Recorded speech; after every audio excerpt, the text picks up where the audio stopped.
Black Star Network is here. Hold no punches. I'm real revolutionary right now. Support this man, Black Media. He makes sure that our stories are told. Thank you for being the voice of Black America, Roland. Stay black. I love y'all. All momentum we have now, we have to keep this going. The video looks phenomenal. See, there's a difference between Black Star Network and Black-owned media and something like CNN. You can't be Black-owned media and be scared. It's time to be smart. Bring your eyeballs home. You dig?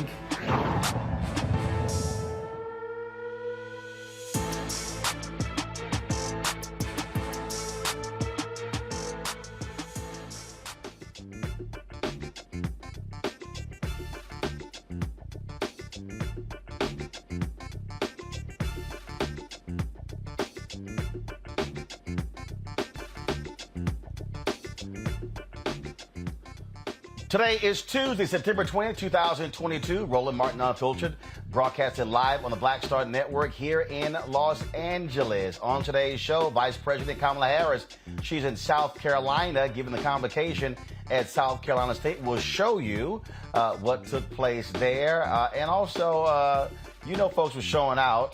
The band was showing out. The sororities were showing out. And so we'll have a little bit of that as well. Also, on today's show, we'll talk with the mayor of Kansas City. The Department of Justice has launched an investigation into the hiring practices in that department. We, of course, have been highlighting that along with the Kansas City Area Urban League. And so we'll be discussing that on today's show. A Texas sheriff is investigating Florida Governor Ron DeSantis, his decision to send 50 migrants to Martha's Vineyard. Also, those migrants have filed a class action lawsuit against Ron DeSantis for his actions. Also, on today's show, we'll hear from Wisconsin Lieutenant Governor Mandela Barnes, who is trying to unseat Ron Johnson as the next United States Senator from Wisconsin. Plus, there are 11 black candidates who are vying for U.S. Senate seats across the country. We'll talk with one of them who's running for the Senate in Alabama. Also, on today's show, folks, a white Georgia bus driver has been fired for pushing black children to the back of the bus. Also, we lost two African Americans, baseball great Maury and also Philadelphia pastor Herbert Lusk. In our Marketplace segment, an actor had to create his own skincare line for his melanated skin. We'll talk with him. It is time to bring the funk on Roland Martin Unfiltered on the broadcast on the Black Star Network. Let's go. He's got it. Whatever the miss, he's on it. Whatever it is, he's got the scoop, the fact, the find. And when it breaks, he's right on time and it's rolling. Best believe he's knowing. Putting it down from sports to news to politics. With entertainment just for kicks, he's rolling. It's on go, y'all. It's Roland Martin, rolling with Roland now. He's funk, he's fresh, he's real, the best, you know he's Roland Martin now.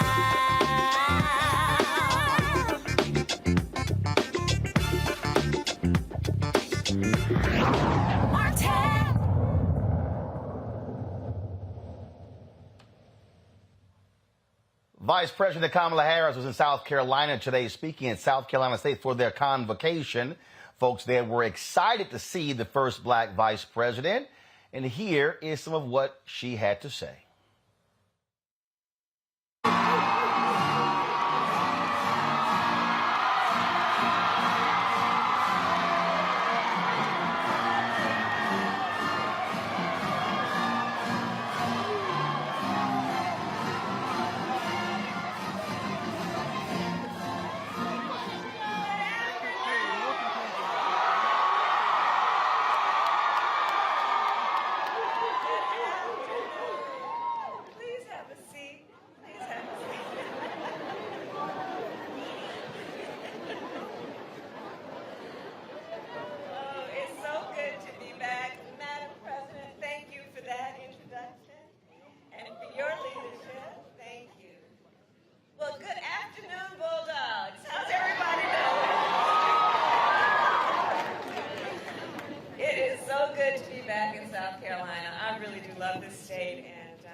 at South Carolina State University. So before I begin my comments, let me thank the Marching 101, because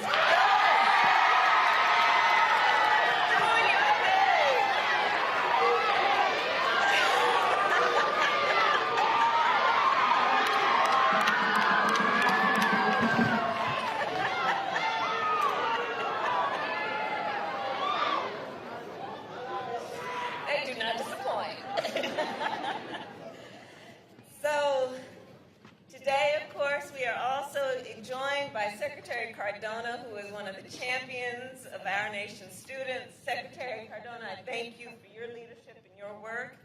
And to Mayor Butler for welcoming us back to Orangeburg, I thank you.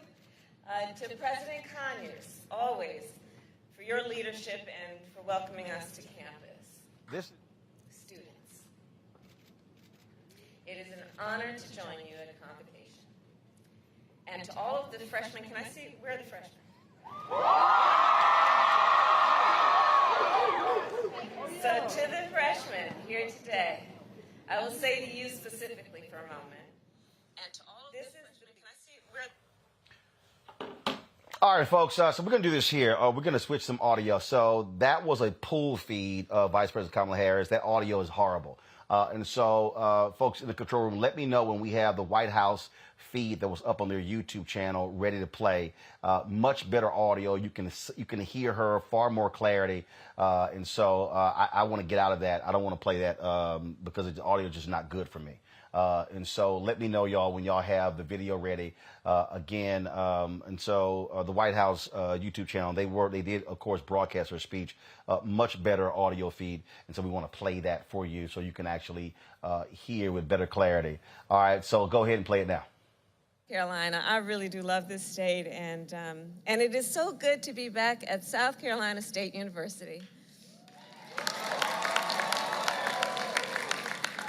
So before I begin my comments, let me thank the Marching 101, because y'all are doing your thing.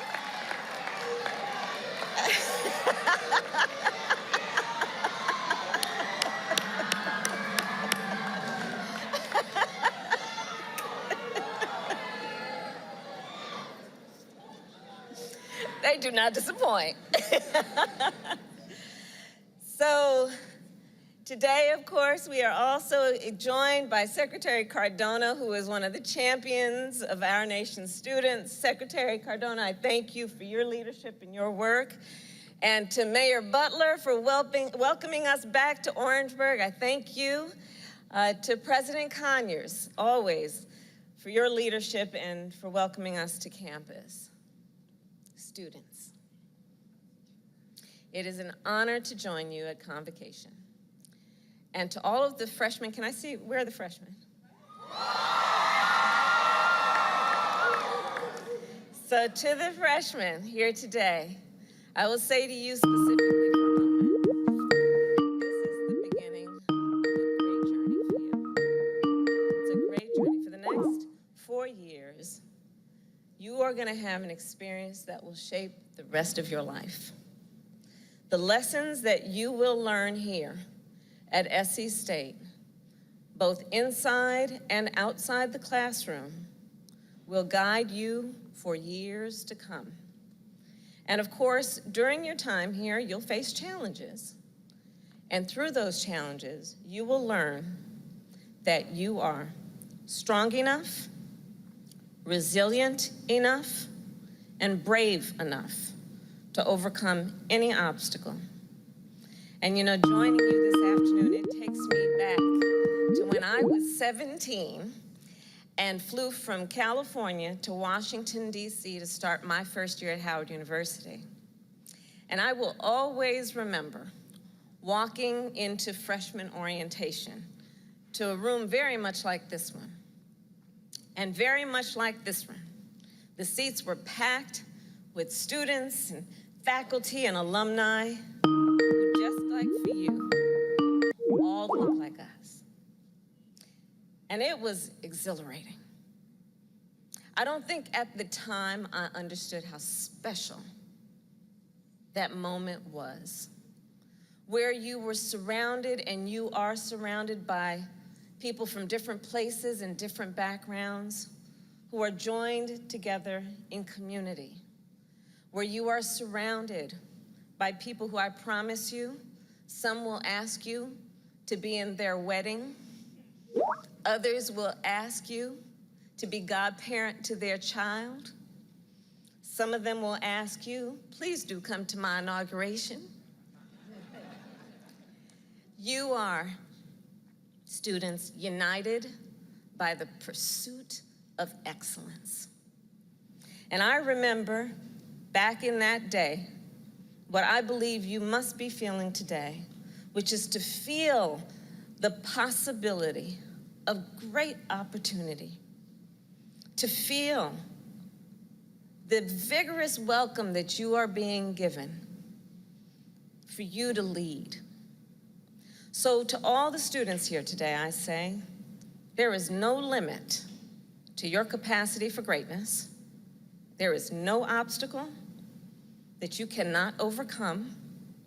And believe me, there is no barrier that you cannot break. And so, as Vice President of the United States, I urge you to seize on that. Because in this moment, our nation needs your leadership. Today, we live in unsettled times. The ideals that we thought were long established, such as overseas, what we're seeing, the sovereignty of democratic nations, we thought was long settled. Domestically, we thought long settled would be the freedom of voters to decide elections. Long settled, we thought, would be the freedom of women to make decisions about their own future. We thought we could take for granted what constitutes the truth. But these ideals now hang in the balance. And in moments of great crisis, our nation has almost every time turned to our young leaders to help guide us forward. Just remember, John Lewis was only 23 when he spoke during the March on Washington. 23. Diane Nash was just 21 years old when she led the Nashville sit-ins to protest racial segregation. And the great Jim Clyburn was in his early 20s when he was jailed for protesting for civil rights. In fact, it was in that jail where he met his beloved wife, the late Dr. Emily England Clyburn. And as you guys know, I think, they were both proud graduates of this very institution.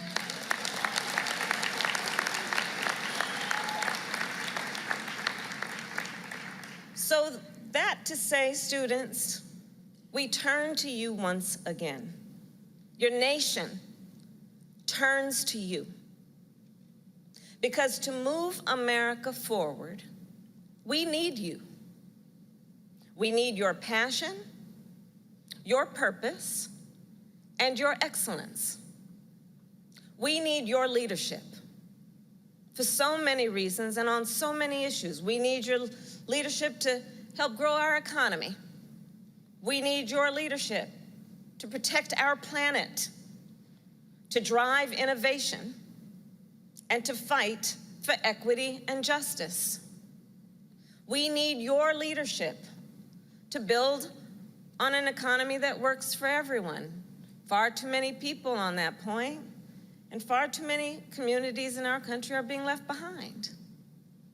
So we have invested $12 billion in community banks, which specialize in lending to minority and rural communities. But we need you to then access that capital, to build a business, to be invested in your community, to allow you to buy a home and be part of the leadership of neighborhoods and society. We need your leadership on the climate crisis. Just think, in your lifetime, your generation has experienced the 10 hottest summers on record. You all have. You have seen communities decimated by wildfires, flooded by hurricanes, and choked by drought. And you know then, we must treat the climate crisis like the crisis it is. And we're doing our part in terms of our administration to make the largest investment in history in fighting that crisis. But to implement that vision, we need you. We need chemical engineers to help us design more efficient solar panels. We need architects to help us build more sustainable homes and communities. We need climate scientists to help us model the impact of rising seas and warming temperatures. And we need you in those positions to also do the work of helping us to fight for environmental justice and equity. We need you. As Vice President, I am the chair of the National Space Council. I want to bring in my panel right now. Joining us, Michael Brown, former chair of the DNC Finance Committee, Randy Bryant, diversity and inclusion strategist, speaker, trainer, and writer, also Tarun Walker, founder of Context Media. Glad to have both of you. I'm going to start with you, Tarun, and that is here.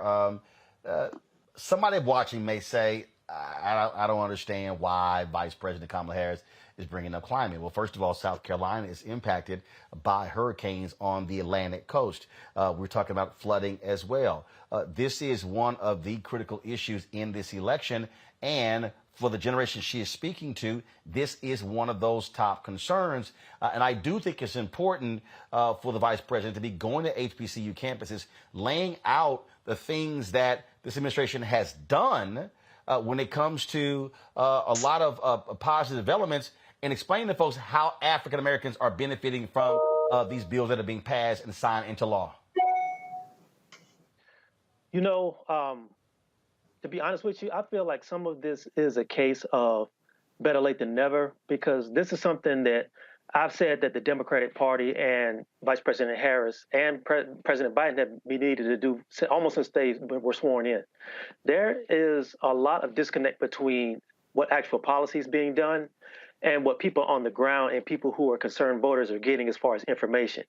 There's been this holdover from the Obama administration where we feel like just the good work that we're doing should be enough, but that's not enough. You have to be able to go out to the public and tell people what you're going to do, how you're going to do it, and explain to the people. So I'm glad to see that it's happening now, but I really wish this would have happened a little bit earlier than now. But it's good to get it out now. Well, but Michael, here's one of the realities. One of the realities is that COVID played a huge role in the inability of them to get out. I talked to Vice President Harris when she was in Selma. That was one of the few places. And so COVID prevented her and the president from really doing what presidents and vice presidents normally do, traveling the country, barnstorming, if you will, telling their story and trumpeting the positive things they've done. Ever a bad, and first good evening, Roland, and to my fellow panelists. I don't think there's ever a bad time to talk about climate. I mean, it's something that's impacting us literally every day, every minute. When we can see what's happening, just not in Puerto Rico, but Turks and Caicos. We're lucky that this storm is going to veer off to the Atlantic. But there's never a bad time to talk about it. If the vice president chooses HBCUs to talk about climate, great. Plus, the wonderful opportunities there are for careers related to climate and solar. So the fact that she's going to an HBCU to talk about this is exactly what she should be doing. And so I commend the vice president, whether it's voting rights, whether it's climate, whether it's civil rights, whether it's making sure we level the playing field for businesses to succeed in this country. I think the vice president's doing the right thing. Randy, your thoughts? Yeah, of course, I also feel that it was great that she is talking about the environment and climate. What I hope is that people were able to make the connection of how it affects us African Americans directly. I believe that sometimes we think that the climate and the environment is a rich person's issue or something that is so distant from us, whereas it affects our communities all of the time. I mean, even looking at some of the natural disasters that have happened, where our neighborhoods are placed because of redlining and things, and how we're affected when these disasters do happen, how we do not receive the same amount of aid. So I really want the students to understand that it is an issue that directly impacts us daily. Indeed. I think what's going to happen is, again, you saw President Biden on 60 Minutes where he declared the pandemic over. I would disagree with him on that. But I do believe because you have seen the increase in vaccinations and you've seen things that have happened, that's going to cause them to get out more. You don't doubt you're going to see that happen a lot more next month, the final month before the midterm elections. But I do think Tarun is correct. And I've long said you've got to be able to successfully sell your story, and you can't just say, hey, list things in a white paper.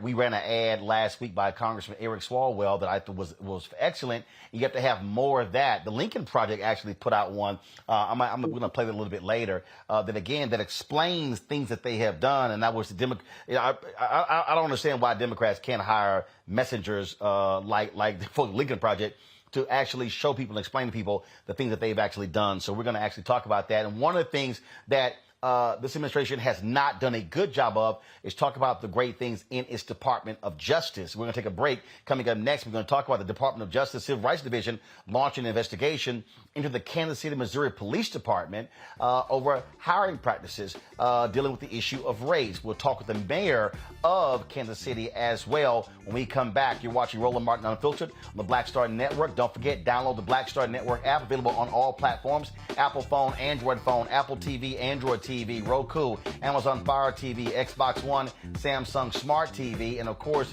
you can join the Bring the Funk fan club. Your dollars make it possible for us to do what we do, traveling this country, covering the stories that matter to you.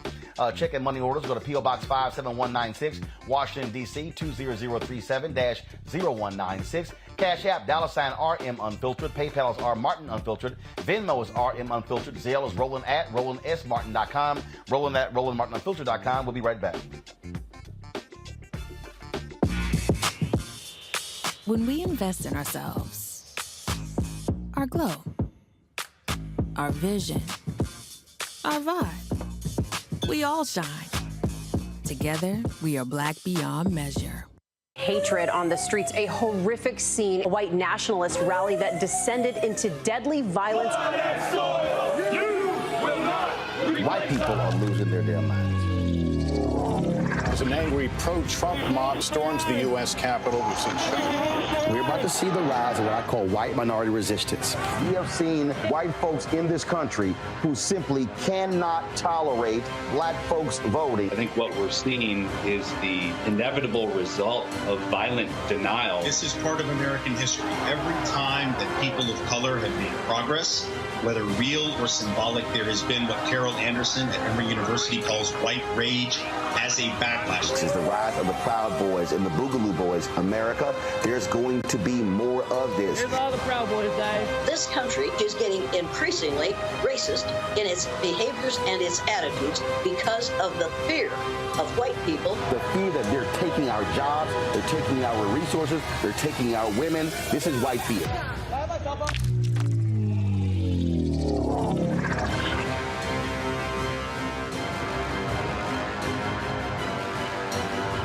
When we invest in ourselves, we all shine. Together, we are black beyond measure. Hi, y'all doing? It's your favorite funny girl, Amanda Seales. Hi, I'm Anthony Brown from Anthony Brown and Group Therapy. What up, Lana Well, and you are watching Roland Martin Unfiltered.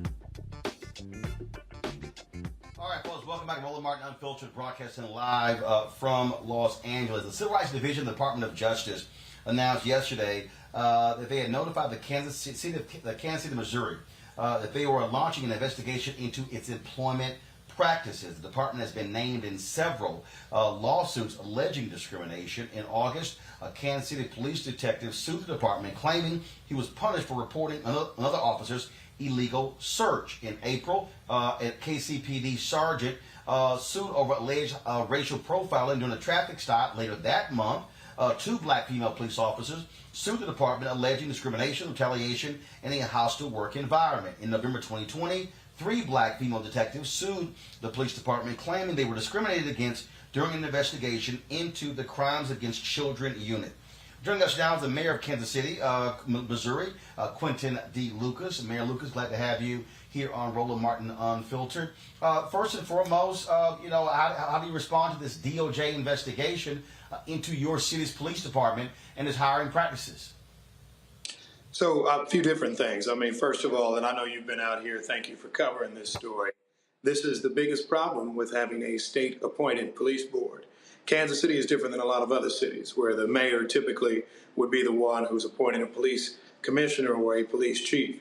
Here, the governor of Missouri, almost always a person who is more conservative than the mayor of the city, certainly more conservative than the city council, is able to appoint 4 of the 5 police commissioners. This also then leads to a almost complete, in my opinion, lack of accountability. So where you have issues like this happening again and again, right, you have nothing happening in terms of what we do to fix it. That presents a huge problem. And I'll say this briefly and break for some questions. For me, what is most interesting, any of us who have met black police officers know that oftentimes they're not people who are necessarily trying to be progressive or trying to tear down the police department. This means that these are men and women, actually, who have spent decades on this department, worn the uniform for this department, put their lives on the line for the city, and they have not felt their efforts reciprocated when they've talked about whistleblowing, when they've looked for respect, and indeed even when they've been stopped driving while black. This is a substantial problem for us, and I think it's important that we get to the bottom of that investigation, and I hope we do that notwithstanding what the Department of Justice does. We, in Kansas City, should try to do our own. But Mayor, I was there in Kansas City when the Urban League had their forum, and the reality is that commission that you're talking about, you're a member of it. What's the problem then? You've got a black pastor who is the chair of that commission. You've got other members. Are you saying that that commission has failed the residents of Kansas City, Missouri, in properly investigating the police department? You know, I think it is fair to say the answer to that question is yes. I think that the setup that we have, the construct that we have, does not actually lead to real investigations. Or else you would actually see more discussion of some of these issues, or else this would be centered in the public discourse. Instead, what we are in too many situations having is a situation where we rubber stamp too many different police practices. I think that it is important for us to be very fair to our officers. We go through all of that all the time, but also to make sure that if there is a whistleblower, they know that they're not running into punishment immediately thereafter, which has led to a lawsuit. If there is somebody who says, why was I stopped improperly? I suspect that I'm black, that it isn't just kind of dismissed out of hand and we keep it moving. And so I won't, cast aspersions on these individuals as human beings. What I will say is that the system where we have a state police commission, where it has no need to be responsive to the people of Kansas City, leads to a situation where you have more and more practices like this one. And so therefore there are many in Kansas City who were not surprised that we had an investigation launched, although today all I could think of was that since the Biden administration has started, there's been an investigation of Minneapolis, we all know why, and now Kansas City. And that should lead us to ask more questions about how we can do better on all this. One of the things that when I was there, residents said they want local control, and then they want a city council that believes in that. But also, you're in a situation where you're funding the police department, but you have no control. So the question is this here. Will you pull back the purse strings to demand the kind of changes? Yes, you have this commission that's set up, but the reality is it's nonsensical to me that here you are the mayor of a city, you got taxpayer money, you're funding a system that you have no control over whatsoever. And so what powers are you willing, or what things are you willing to do to get the other commissioners to understand they need to be listening to the residents? Is withholding those funds one of those things to get their attention to say, unless you do A, B, C, D, we're not going to send the money to you? You know, I think on the funding question, we have taken real steps to make sure that we're getting more responsibility. State law currently requires us to spend 20% of our budget on the Kansas City Police Department. We consistently go well over that amount. Last year, we negotiated with the Board of Police Commissioners an agreement as to how money over that amount would be spent. The state of Missouri has now tried to change it and increase the budget threshold. We, in an ordinance sponsored by me, have filed a lawsuit against the state of Missouri to make sure that we retain that budget amount. To me, it's not so much about, look, I'm not a defunder. I'm not necessarily a cutter. I am somebody who wants to make sure that we have accountability. I am somebody who wants to make sure that... And I'm not speaking of defunding. I'm not speaking of defunding. What I'm speaking of, again, Congress does this all the time, where Congress will withhold money and say, all right, unless you make some changes, then you're not going to get the money. Republicans do this. So any Republican try to call, say you're defunding. No, this is about, there's no way in the world. And again, I covered city government in Fort Worth. I covered county government in Austin, Texas. I covered city government in Dallas, in Houston, and Chicago. And it is astounding to me that you have a system where the governor appoints a commission to oversee the police department that the taxpayers are paying for, and you as the mayor, you can't hire or fire the police chief. You can't implement practices, but they're expecting you, though, to send the check to pay for the very department.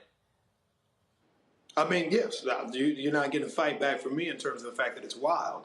Now, as for the question of should we withhold funds, appropriate them later in the year, it's my view that that is actually under our legal construct, one, not permissible, two, one that we just have not been able to do and get done.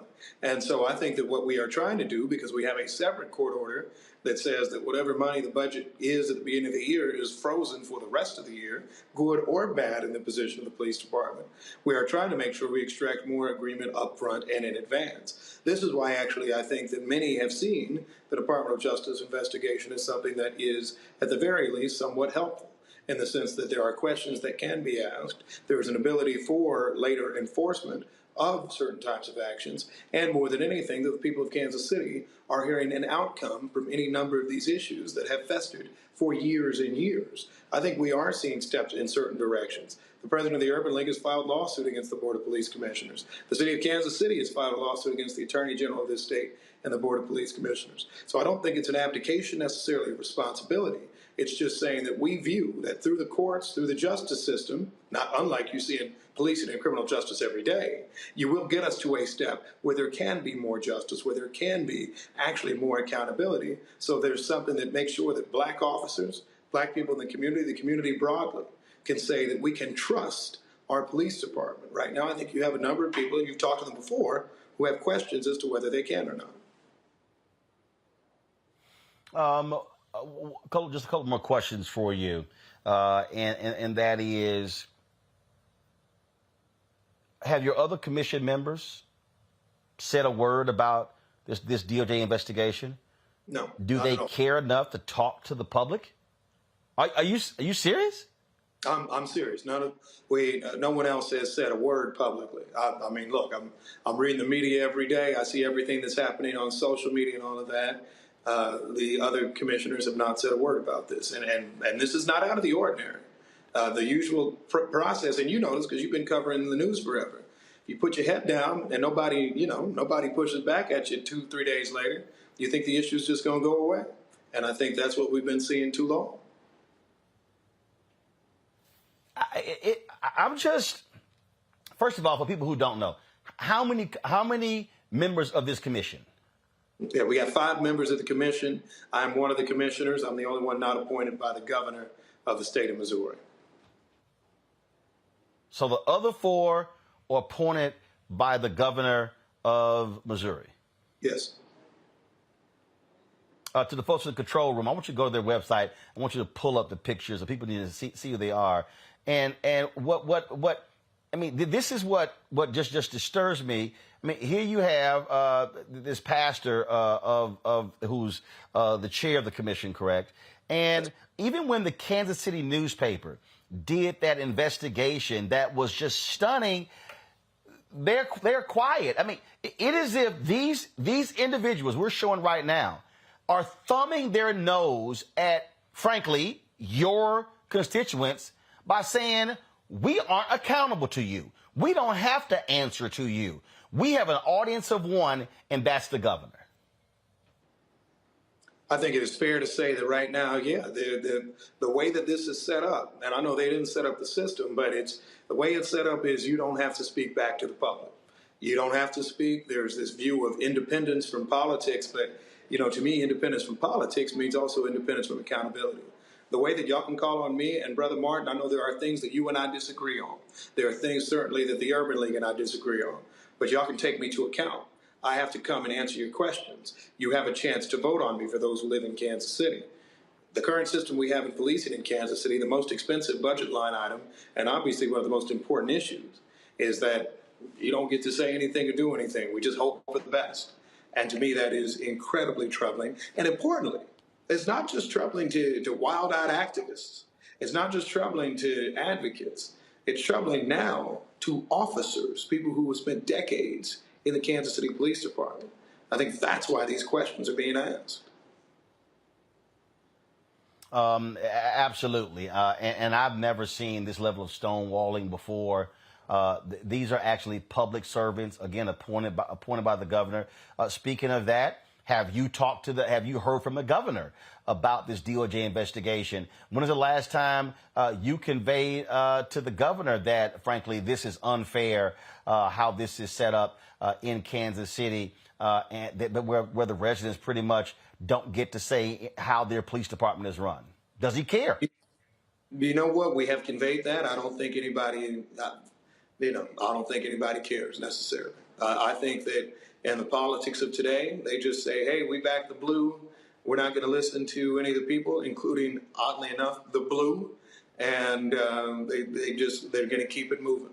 And so it is unfortunate. It is the reason why you are seeing lawsuits filed left and right. It's a reason you're seeing federal investigations. It's a reason that you have members of the public asking questions. And again, not just super lefty people. You got moderates. You got people on the right who are saying, well, this just doesn't make sense. How can the Republican Party be the party of local control, right? Local control of their schools, local control of so many activities. But in this situation, in a city, deny the power, particularly of black voices, to be able to have some influence on what's happening in their community each day. Mayor Lucas, we appreciate it. We look forward to see what the DOJ does with regards to their investigation, and hopefully it will lead to some changes because the allegations thus far are startling. And again, as somebody who's covered politics my whole life, I do think it's grossly unfair to ask residents for their taxpayer dollars. And we know in most cities, the lion's share of a city's budget goes to its police department. And just real quick, the percentage of your budget, how much goes to law enforcement? You know, I think our general revenue, our estimate is about 40% is going to them. At the fire department, you're looking at about 70% of our total budget is in the public safety realm. And so these steps matter. So 70% goes to police and fire, but of the 40% of your revenue goes to the police department, and you and the residents have no say over that department. That's correct. Wow.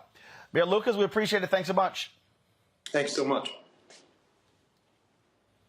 Folks, on Friday, we're going to be joined by the president and CEO of the Greater Urban League of Kansas City, Grant, along with Maury, who is the CEO of the National Urban League, to talk about this investigation. I'm going to bring my panel back in, Michael Brown, Torun Walker, and Randy Bryant. Randy, I'm going to start with you. As somebody who is a DEI expert, when you look at these type of allegations, these lawsuits, when it comes to hiring.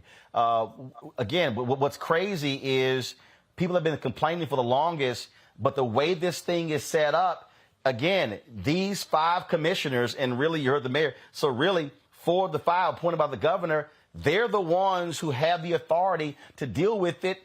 They don't give a damn. It's like, okay, whatever. And I just think that, yes, I know the right's going to throw out, defund the police. I just think that, hey, you got to figure out whichever way possible how to say, no, we ain't cutting a check until some stuff get changed. You have to make it where there's a reason for them to change. You're exactly right. And money is the greatest motivator. Money is the number one motivator. I'm just blown away at what the mayor shared with us. And to be very honest, I'm appreciative of his candor. And I believe we need to protect him at all costs because I'm a little concerned.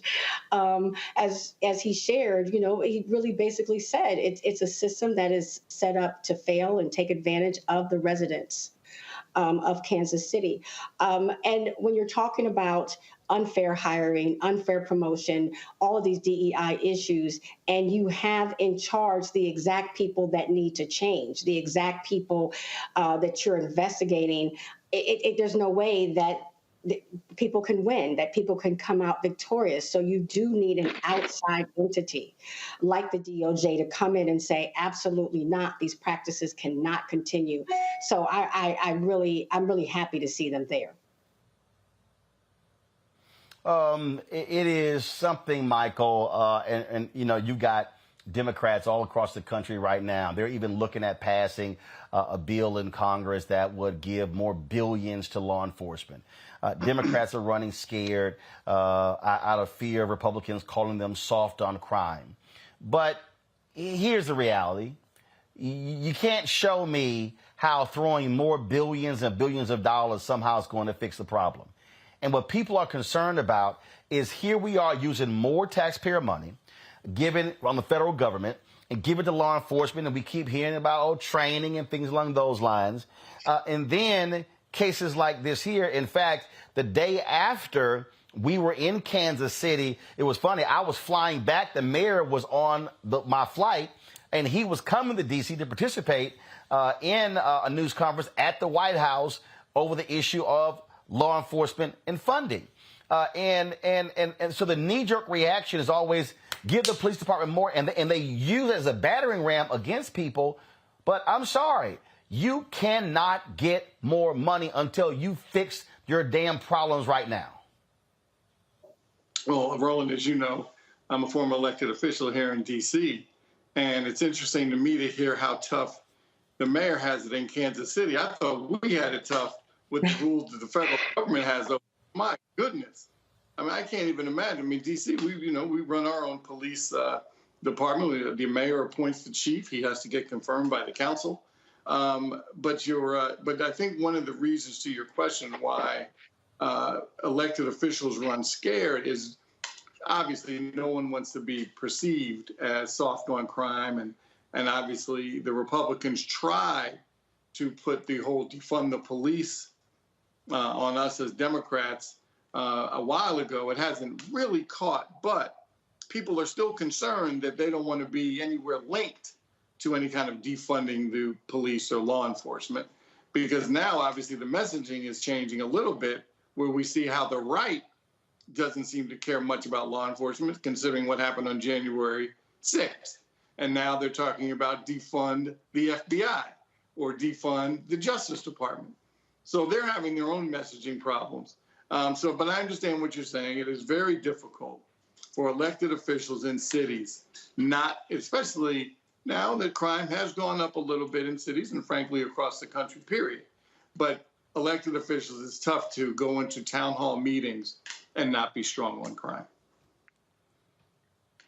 To Ron, again, you've got a lot of people out there who are saying, damn this, just sending more and more and more. I mean, and this is where I think a lot of people just don't even think about this. When the mayor just sat there and said 70% of the general budget in Kansas City, Missouri goes to the police and the fire department. You can run that thing in every major city. So when we hear these folks go, oh my God, our morale is low, we don't get any support. What are you talking about? You're sucking up 70% of the city's budget. That means everybody else has to share 30. You know what? I've heard some really wild numbers and some very high numbers in different cities about how much police departments take out of city budgets, but that I think that's the highest number I've ever heard of. And it's not. Actually, it's not. It's not. Really? There are other places that are higher. Wow. So look, you can't. I don't know any other profession that you can expect to get 70% of a business's revenue and not be accountable for something. I mean, if you work at McDonald's, you get a review. This is wild. But I think we have to be clear about three things that are happening here. The first thing is that outside of major cities, outside of the Beltway and outside of the coast, a lot of things like this happen in smaller cities that go fly under the radar because there's not enough media presence to pay attention to it. That happens a lot. So, of course, things like this can happen if you don't have media outside of local media who's holding a council's feet to the fire. This happens because, look, all kinds of horrible things happen outside of the purview of what the media says is a story. And something like us, the police department and a fire department, they get 70% of a city's budget, and they can't provide any kind of accountability for their actions. That's insane. The second thing is this, and this is something that's been happening for at least since the 1980s. What you're seeing happen at the Kansas City Police Department is something you see happen in police departments around the country, because a lot of white supremacist groups, a lot of white supremacists made a conscious decision and a calculated decision to start moving into the police departments of different cities. A lot of these atrocities you see happening to black people in a lot of these cities happen because a lot of police departments have a lot of white supremacists either open among their colleagues or quietly working in their departments, and there's no incentive for a lot of the police departments to push back and find out who they are because it's so ingrained in their culture, in the police culture. The third thing is, because so much money flows into police departments for training and weapons and this sort of thing, but there's no real accountability as far as like where that money goes. And I think what has to happen is if defund the police is a scary word for a lot of Democrats and a lot of people on the left, whatever, we need to talk about maybe bonding police officers the way security guards are bonded, or maybe tying their performance into their pensions, and that sort of thing will make people think about their actions a lot quicker. Well, check this out before I go to break. This is a story from 2020, the Texas Tribune. Officials in Austin, Dallas, Houston, and San Antonio each spent more than $434 million from their general funds on their respective police departments during the 2020 fiscal year. For each, that was more than a third of the general funds, the portion of city budgets that can largely be distributed to any department because it is not mandated to a specific function. That's more than a third going just to police. You pull in fire, you're talking about 50, 60, 70% going to just two departments. And then they cry, we're so poor, we're so broke, we need more. Gotcha. Maybe if cities spent less on police and more on their people, crime may drop. But you can't show me where spending more on police is going to decrease crime. If you can, prove it. All right, folks, got to go to a break. We come back, we'll talk to the candidate, African-American, who's running for Senate in Alabama. Plus, we'll hear from Mandela Barnes, Lieutenant Governor of Wisconsin, who is trying to unseat incumbent Senator Ron Johnson. We'll cover that and more on Roland Martin Unfiltered, broadcasting live from Los Angeles, folks, where I'm here to cover the Apple Films Sidney Poitier documentary being produced by Oprah Winfrey and Reggie Hutland. That's taking place tomorrow. Folks, download the Black Star Network app where you can get all of our content. This show, Farajii Muhammad Show, Greg Carr, Deborah Owens, Jackie Hood Martin, Stephanie Humphrey, the Rolling with Roland, all of our stuff. Plus, we do live streaming all day, news events happening all day. Download it. Apple phone, Android phone, Apple TV, Android TV, Roku, Amazon Fire TV, Xbox One, Samsung Smart TV, and of course, our goal is to get 2,000 of our fans contributing $50 this month. We need to raise $100,000 each month until the end of the year. Your support absolutely matters in us being able to do what we do. So please do so, folks, by sending a check and money order to P.O. Box 57196, Washington, D.C., 20037-0196. Cash App, $RM Unfiltered. PayPal is R Martin Unfiltered. Venmo is RM Unfiltered. Zelle, Roland at RolandSMartin.com. Roland at RolandMartinUnfiltered.com. We'll be right back.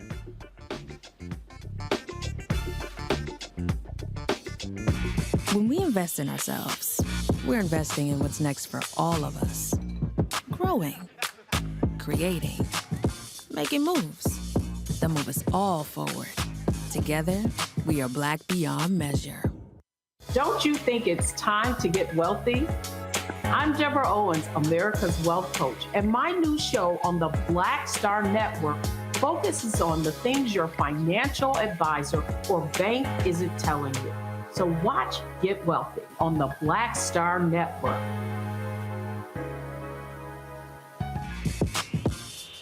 When we invest in ourselves, our glow, our vision, our vibe, we all shine. Together, we are Black beyond measure. Hi, I'm Vivian Green. Hey everybody, this is your man Fred Hammond, and you're watching Roland Martin, my man, Unfiltered.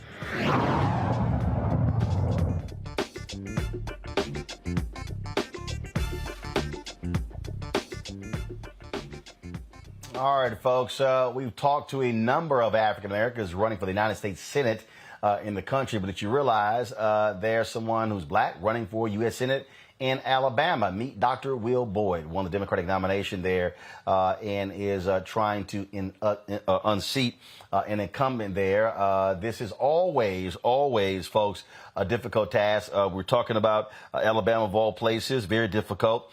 He is running against Republican Katie Britt to get the seat for retired Senator Richard Shelby. It was Black folks who actually helped put Richard Shelby in the United States Senate when he was a Democrat. But then, of course, he paid them back by converting and flipping to the Republican Party.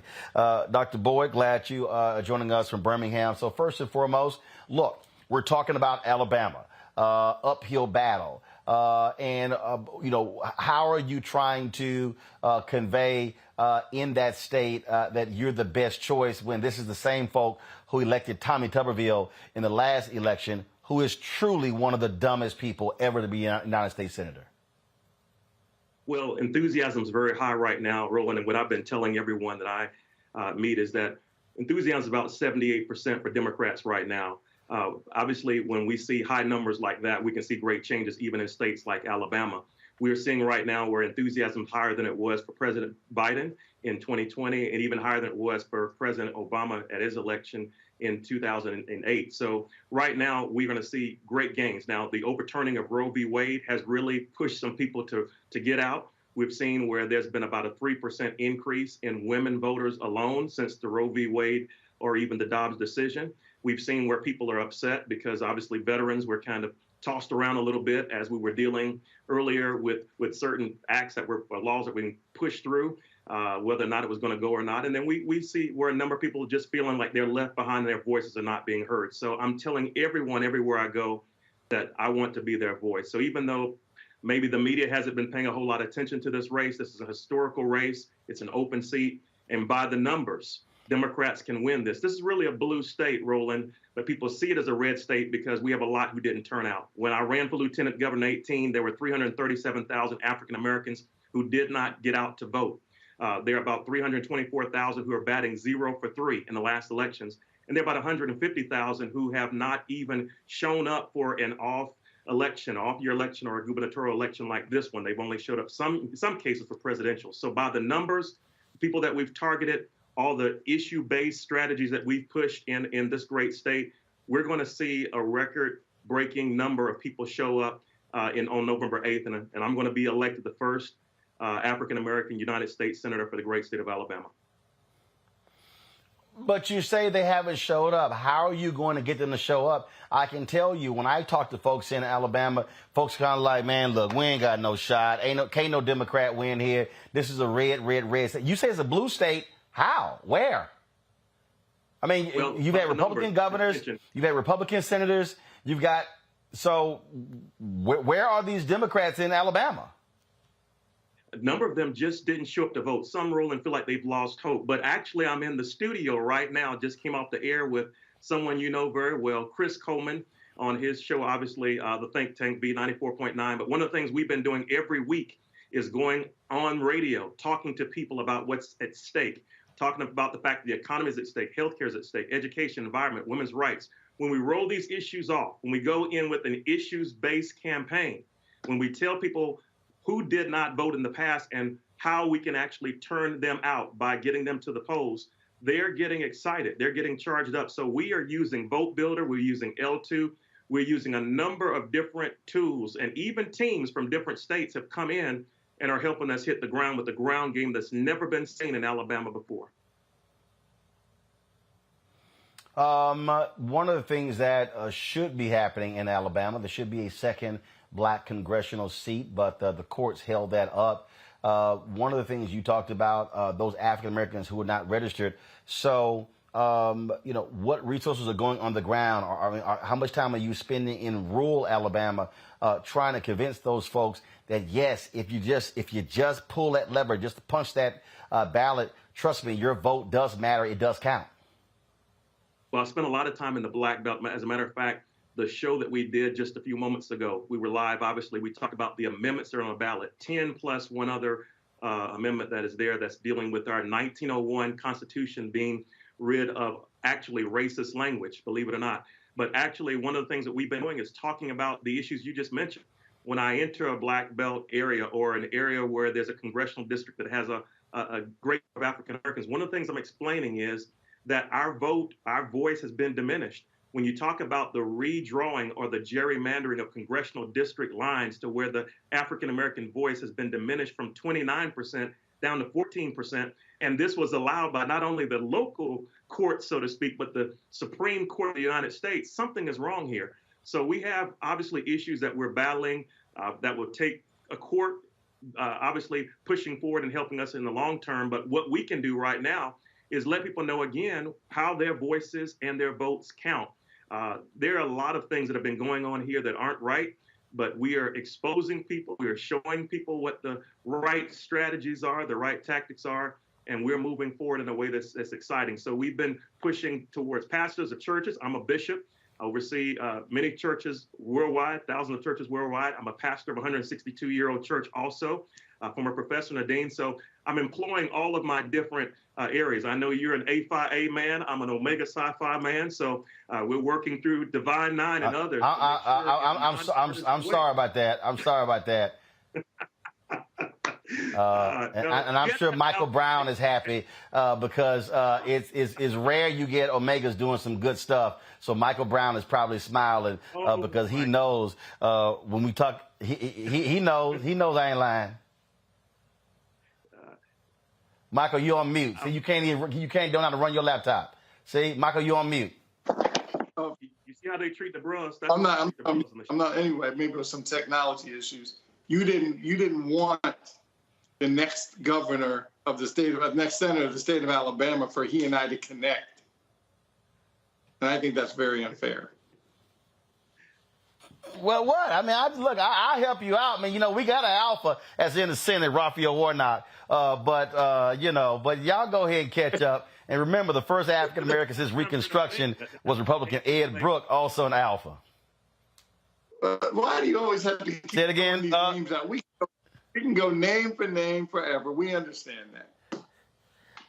No, actually, you can't. You can't go name for name because y'all got a short list. Trust me, I don't have enough time on the show to run our list down. But Will, final thought. You got less than 50 days. You got somebody out there who's watching, who's in Alabama, or there's somebody who's watching. They got family in Alabama. And again, they just don't believe. They're like, look, man, these white folks in Alabama are not going to elect no black man. They ain't going to elect no Democrat. So give them your pitch why they should support you. Every vote matters. I'm someone who wants to represent everybody. The reason why I'm traveling around the state of Alabama night and day is I'm letting people know that I want every Alabamian and American for that matter to have a shot at the American dream. So I'm the best candidate, the best voices out there. If you want to move forward, as I introduced Doug Jones in the past before, I said, put it in D, vote for a Democrat. If you want to go backwards, put it in R. It's time out for us going backwards. We're falling behind in our great state. Finishing almost last in many different areas, many different metrics, but it's time to move our state forward. If you visit my website, drwillboyd.com, you'll see actually where I have many different strategies, many different ways in which I want to move our great state and even our nation forward. Alabama, it's time for us living like we're in 1922. It's time for us to come up and be in 2022. with your help and with us turning out every vote, we can win and we can make history so that all Alabamans can be properly served. All right, then, Doctor. Well, boy, we sure appreciate it. Thanks a lot. Appreciate you, sir. All right, then. Good luck. All right. Well, come on now. You know how we roll. It's an 06 thing. All right. Yesterday, I got a chance to talk with Wisconsin Lieutenant Governor Mandela Barnes. He, of course, is trying to unseat U.S. Senator Ron Johnson in Wisconsin. And here's our conversation. Lieutenant Governor Mandela Barnes, let's just jump right into it.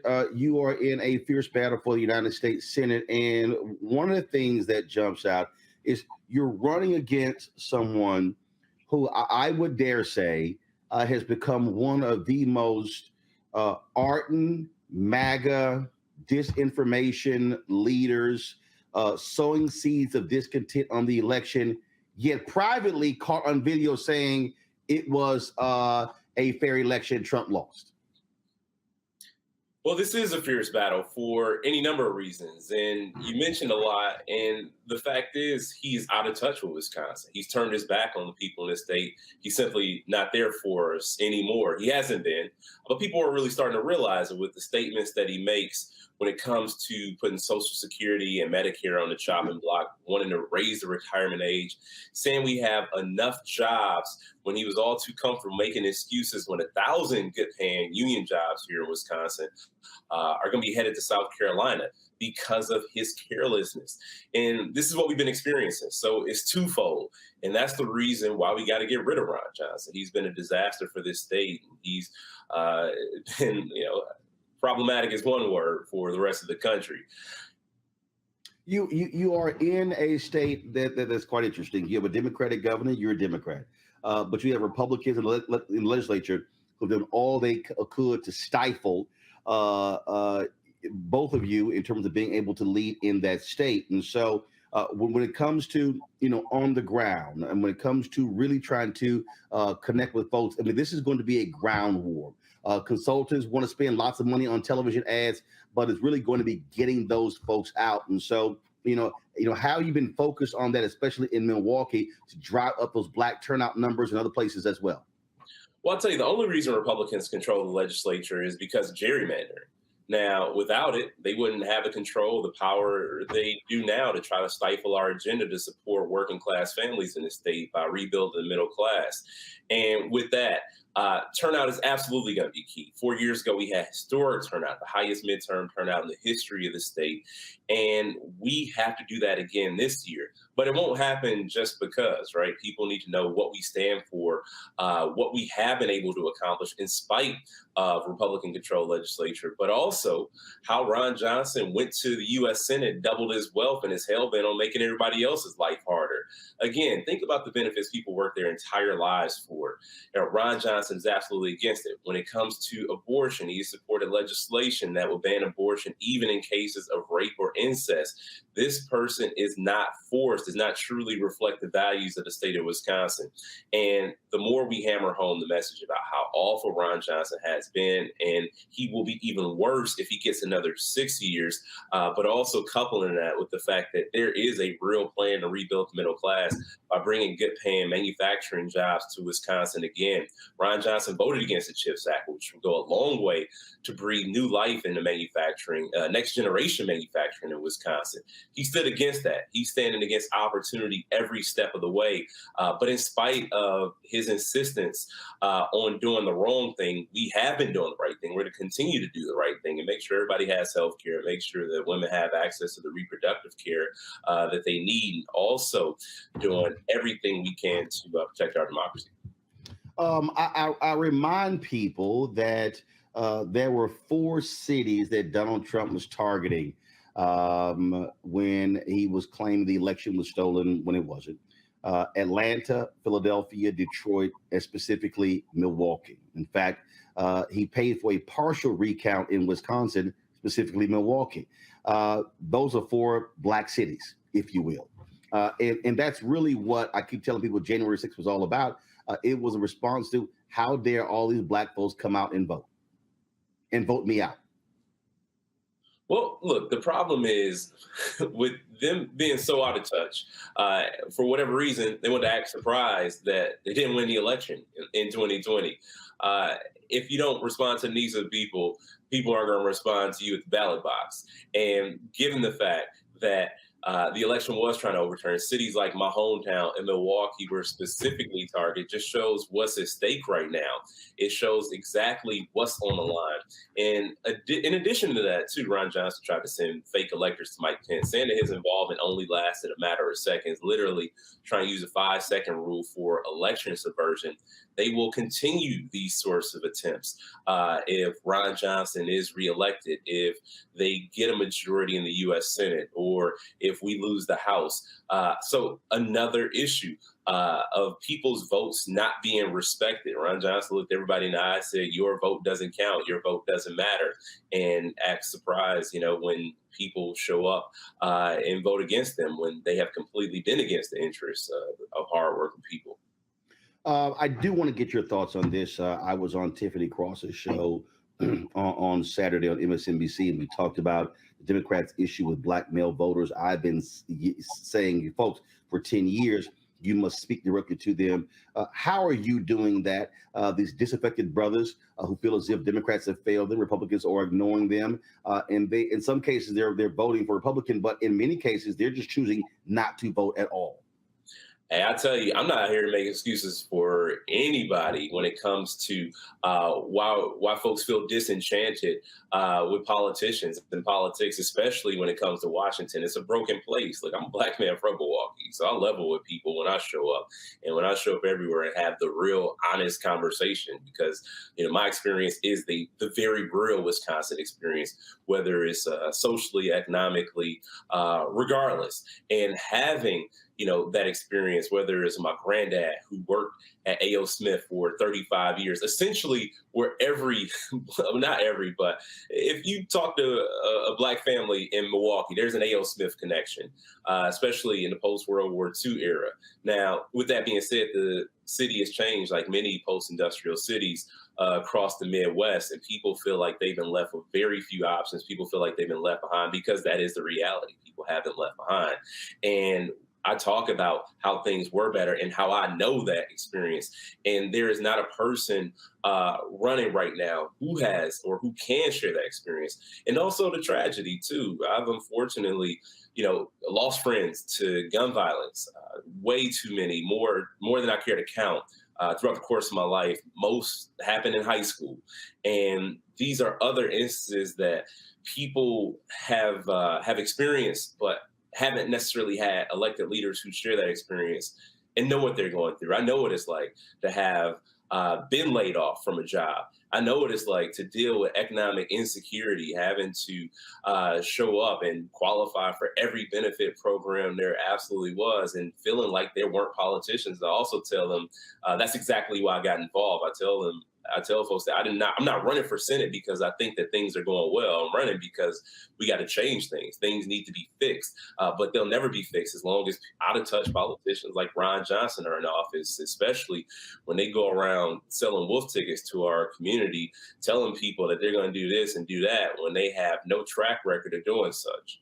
And on that particular point, I got a note, and we're talking about reaching black men. The I Am a Man poster that's right behind you. AFSCME was very much involved in that campaign in 2018 for the 50th anniversary of the assassination of Dr. King. And what I keep saying, if you want to reach brothers, you have to talk to them directly, speak to those issues. But the same as black women and others, people want someone to say, this is what you're going to do for me if I send you to Washington, D.C.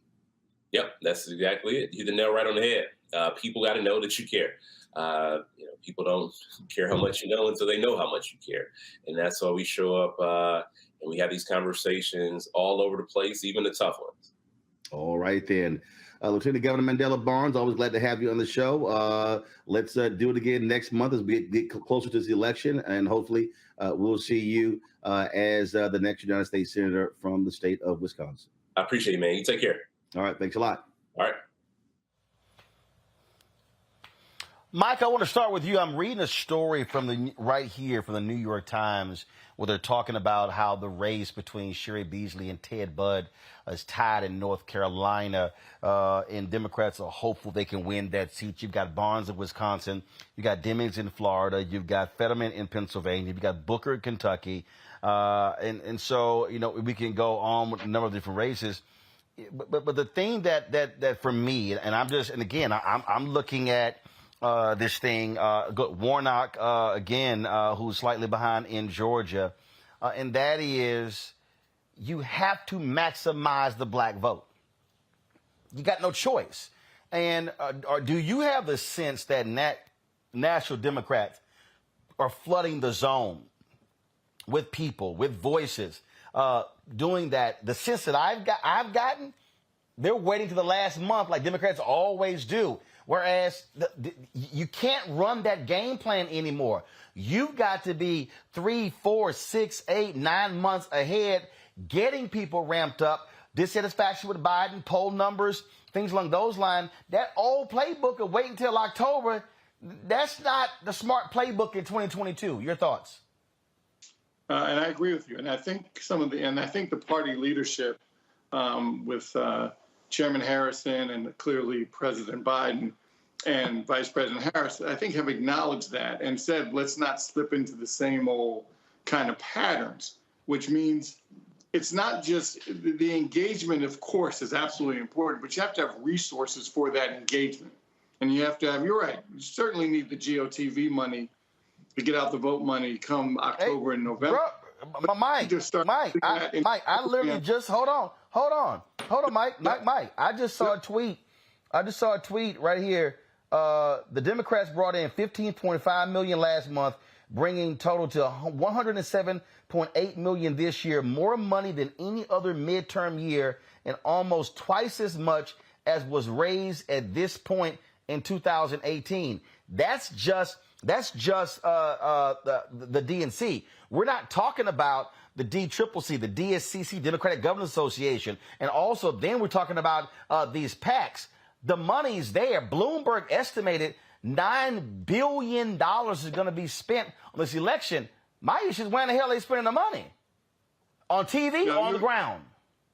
No, you're absolutely correct. And what you'll see, though, is these dollars, and it's so, as you know, it's so expensive to buy media time. And that's where most of the money goes, as we all know. That's certainly no secret. I do think, though, that some of those dollars have been put into these very tough seats.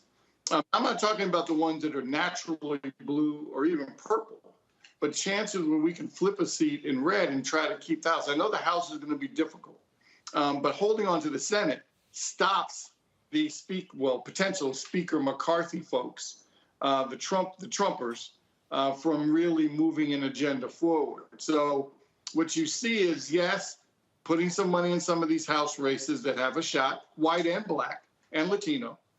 But most importantly, you're going to see a lot of that money starting to flood to these Senate candidates. Clearly, Warnock needs some help. I'm sure like the rest of my panelists, and I can't believe that Herschel Walker, who can't even put a sentence together, is ahead in polls in Georgia. Now, Georgia's Georgia, so that makes him a little, gives a little chance. But the fact that he has a chance is ridiculous. So you'll start seeing money going to Warnock. Clearly, money is going to go to Fetterman. Plus, you got these gubernatorial races. You have Wes Moore in a race in Maryland, who's an incredible candidate, who may be the first black governor of the state of Maryland if everything works out right and continues to raise money. So you have the Senate races, you have some gubernatorial races, some House races. So I think we're trying to make it competitive, but I don't think folks are really waiting until the last minute, Ron. I think they are trying to take the Ron Brown method, which is you start early and have a coordinated, what he called a coordinated campaign when he was chair of the DNC, which basically made sure that dollars were being used for everyone in the party. But I just haven't seen that. And Randy, the thing that jumps out at me when we talk about this thing right here, that jumps out, in many ways, is like what happens in corporate America. So they throw all this money at television. Folks are tuning out. The reality is You've got to put money on the ground. You've got to have folk in those rural places. You've got to be because here's the deal. There's finite time. And let me tell you who makes money during the political campaign. White corporate media. That's who makes money during political campaigns. That's when they start creating a 3 o'clock news show, a 4 o'clock show, a 5 o'clock. I mean, they create new hours to suck up political ad money. And then it just becomes, it's just an onslaught of ads, and folks just turn that thing off. What I'm saying, I'm not seeing. And look, and I've had conversations directly with the DCCC and the DSCC and others, and I'm sitting here going, okay, where are your high-profile black surrogates? And Randy, here's a perfect example. Today is September 20th. If I added up Florida, Pennsylvania, Wisconsin, North Carolina, I'll throw in Georgia. I'll give those 5 states. Those 5 campaigns, I can't remember the last email I got pitching me a surrogate from those 5 campaigns. Unfortunately, I must agree with you 100%. I must agree. I believe that people are using the same playbook. It's ridiculous that so much money is going towards the media when how many people even watch live television anymore? Like how many people are sitting at home watching it? And you're exactly right. When these ads are coming on, people will purposefully not watch these live TV because of the fact that there's so many ads that they typically were muting anyway. So it is where we must look at how the world has changed. What do people pay attention to? How do we connect with people? And it's certainly not with the media. And feet on the ground. Let, brothers talk to brothers and mention why it's so important that they get out there and vote and talk about issues that apply specifically to people. There's connections are not being made, and those connections must be made, and not just in the major metropolitan places, but like you were saying, in the rural areas, to let them know that they're not forgotten about. They must be re-energized, because I believe many of us just feel completely disenfranchised. Toron, the thing that, what I'm laying out here, and again, this is about how do you reach people? How do you touch people? And when I look at these numbers, I'm telling you, Sheriff Beasley lost as Chief Justice of the North Carolina Supreme Court by 400 votes. Yeah. 400 votes. When you're going to have somebody lose by a few thousand in one of these U.S. Senate races, maybe 10,000 votes. And when I look at black numbers, when I look at what has to happen, I'm just a firm believer that Barnes has to have black turnout at a minimum 75%. The same for Beasley, the same for Demings, the same for these other black candidates. You have got to maximize as much as you can black turnout. And the real deal is these white, and Michael, you know this, being on the DNC Finance Committee, these white political consultants, they control the money. They make their money off of the TV ad buys, and they do not want to spend money on the ground. And guess what? They don't give a damn if somebody loses, because they're going to know they're going to get hired in the next race. This is where I just believe, Toron, black elected officials in the Democratic Party should be going ham, going hard against these folks like Reverend Jackson did, which led to Ron Brown becoming the first black DNC chair that created this black infrastructure. If that doesn't happen, the dollars are going to be bypass our community, and then people are going to be like, okay, what happened? Easy. You didn't put the money where the people are. I'm glad you said that. And I'm glad this conversation is moving into what's necessary to pull in black voters, especially black male voters. The bottom line is nobody watches TV anymore. After you get to a certain age, nobody is watching cable news or broadcast TV. If you're trying to reach voters and energize black voters, you got to go where they are. And where they are is on social media, where they are is on the ground. And the other part of that is this. people have gone through 2 years of being frustrated. Now, we can talk a lot about what the Biden administration has done and what the Kamala Harris has done, but if those messages do not get out to the public, it doesn't make any difference. People are tired. People have come out of a pandemic. They've come out of 2 years of protests and everything like that. People are just frustrated. And the messaging that the Democratic Party, I think, is trying to get out to the public is just not flat. It's just not landing because they're going to the wrong places. The other thing is this. The conversation right now is about black male voters. You cannot hope to win an election with just half of the black electorate. You have to be respectful of, and you have to take into consideration the needs and the desires of black voters, men and women. And just to be completely honest with you, the messaging that black men got over the last election was dismal and it was disrespectful. And a lot of that resentment has not gone away. You see some races that are starting to push back against that. I see that Stacey Abrams is starting to move around some of that in Georgia. She's actually done a really good job of pulling in black males and telling them that, look, we want to respect your opinions. We want to have sit downs with you. That has to happen for black men and black women because last year was terrible. And you can't go to people and disrespect them and insult their intelligence and expect them to come out and vote for you. It's just not going to work. You have to talk to them the same way you would talk to any other constituency. Black men read, black men listen to speeches just like anybody else. We don't need dancing. We don't need pop locking. We don't need nobody pulling out a rapper from 1995 to tell us to go vote. We got to be talked to like normal human beings, respectfully. Michael, we need a final comment on this one. I know you have to go, but a final comment here.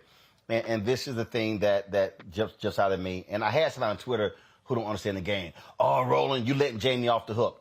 Jamie Harrison, for everybody who don't understand, Jamie Harrison is the chair of the Democratic National Committee. Jamie Harrison does not run the Democratic National Committee. Folks, the sitting president runs it. His folks around him, they run the DNC. Now, the money game has also changed dramatically. There is so much money flowing into PACs that there's more money outside of the DNC that's actually going to the DNC. So I think a lot of people, when they go, Jamie disappointing, Jamie ain't this, they don't understand how this works, Michael. When you run the White House, the bottom line is the orders are coming from the White House as to what the DNC does.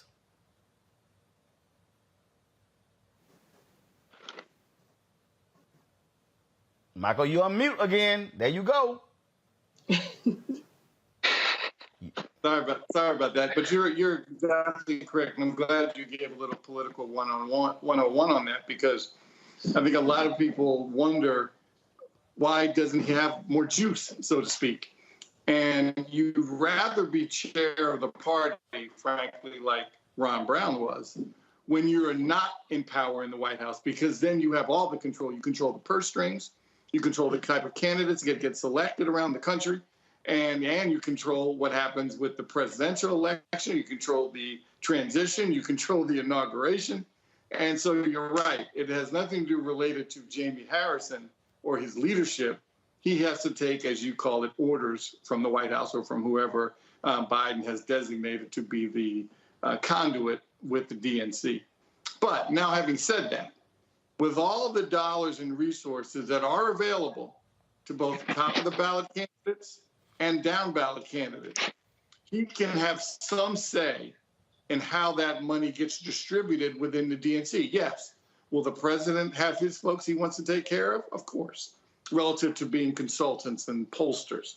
But that doesn't mean that Chairman Harrison can't make sure that people of color and women don't also get some contracts. So if he is not doing that, then he is not doing his job, because that is part of his job, is to help bring up the next generation of people of color to be political operatives, pollsters, where you can get contracts, and a successful career in politics. So if he's not doing that part as well as getting people elected, he's not doing his job. Well, I'll say this here, folks. At the end of the day, look, if you choose to sit on the sidelines, shut the hell up. This is just for me real simple. If you are not participating in the process, then you have purposely checked out of it. So don't start whining and complaining about what this wasn't being done when casting a ballot has an impact. And I'm telling you, we have history on our side. When we show up and show out, we can change elections. Doesn't happen if we don't show up. Simple as that. Got to go to a break. We'll be right back on Roland Martin Unfiltered on the Black Star Network. Download the app, folks. Also on YouTube, Facebook. Hit the like button. We should easily be at 1,100, 1,200, 1,500 likes on YouTube. Y'all don't let me have to start cussing y'all out, okay? And so hit that doggone like button. So we should be easily at more than 1,000. And when I get back from this break, I should see 1,000 likes on our YouTube channel, okay? Download the Black Star Network app, Apple phone, Android phone, Apple TV, Android TV, Roku, Amazon Fire TV, Xbox One, Samsung Smart TV. Join the Bring the Funk fan club. Of course, send your check and money order to P.O. Box 57196, Washington, D.C. 20037-0196. Cash App, $RM Unfiltered. PayPal, R Martin Unfiltered. Venmo is R Martin Unfiltered. Venmo is RM Unfiltered. PayPal is R Martin Unfiltered. Zelle, Roland at RolandSMartin.com. Roland at RolandMartinUnfiltered.com. Again, hit the like button. I should see 1,000 likes on YouTube when we come back. When we invest in ourselves, we all shine. Together, we are black beyond measure. Pull up a chair. Take your seat. The Black Tape with me, Dr. Greg Carr, here on the Black Star Network. Every week, we'll take a deeper dive into the world we're living in. Join the conversation only on the Black Star Network. When we invest in ourselves, we're investing in what's next for all of us. Growing, creating, making moves that move us all forward. Together, we are black beyond measure. Yo, it's your man Dion Cole from Blackish, and you're watching Roland Martin Unfiltered. Stay woke.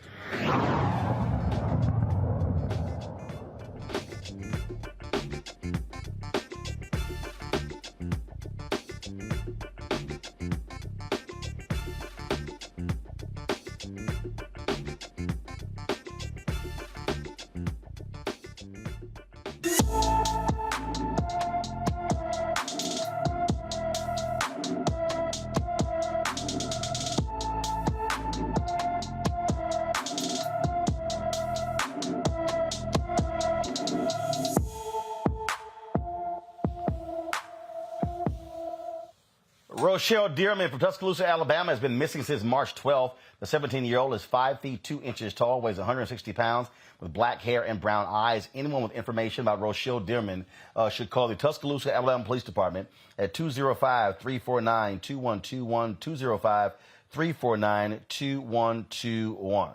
Last night, we told you about Roger Golubski. He is the former Kansas City, Kansas police detective who was arrested on federal charges. He now is at home confinement, folks, and he was arrested for sexually assaulting several black women. Now, according to black residents of Kansas City, Kansas, his evil deeds go deeper than that. There are claims he has fathered several children, put innocent people in prison, stalked folks, intimidated them, and harassed them as well. Tonight, CC Mank joins us. She's a community and victim advocate, and Nico Quinn, who says Golubski forced her to testify against Lamont McIntyre, who was wrongfully imprisoned for more than 24 years for a double slaying he did not commit. Glad to have you both. Nico, I want to start with you. So this case you're talking about, so you say he forced you to testify against someone else. How? Well, it was him and the prosecutor, which is Tara Moorhead. They showed up at my house one day and told my cousin to contact me and tell me to get in contact with them. If not, that she was going to throw me in jail and take my kids. And did you share this with anyone? Did you tell anyone? Did you have anyone fighting on your behalf when this happened? I told everybody that would listen. At the time, my cousin was an attorney, and I contacted her and asked her, should I go? Would she go with me? She told me that she had another engagement, so I went there by myself. Did you actually testify against him? Did I? Yes, I had to testify against him. And these threats, were they? You said it was from Golubski as well as an assistant DA? Yes, what was happening is that he was basically coming to my home. trying to get in contact with me. He picked me up on one occasion and took me up to see her.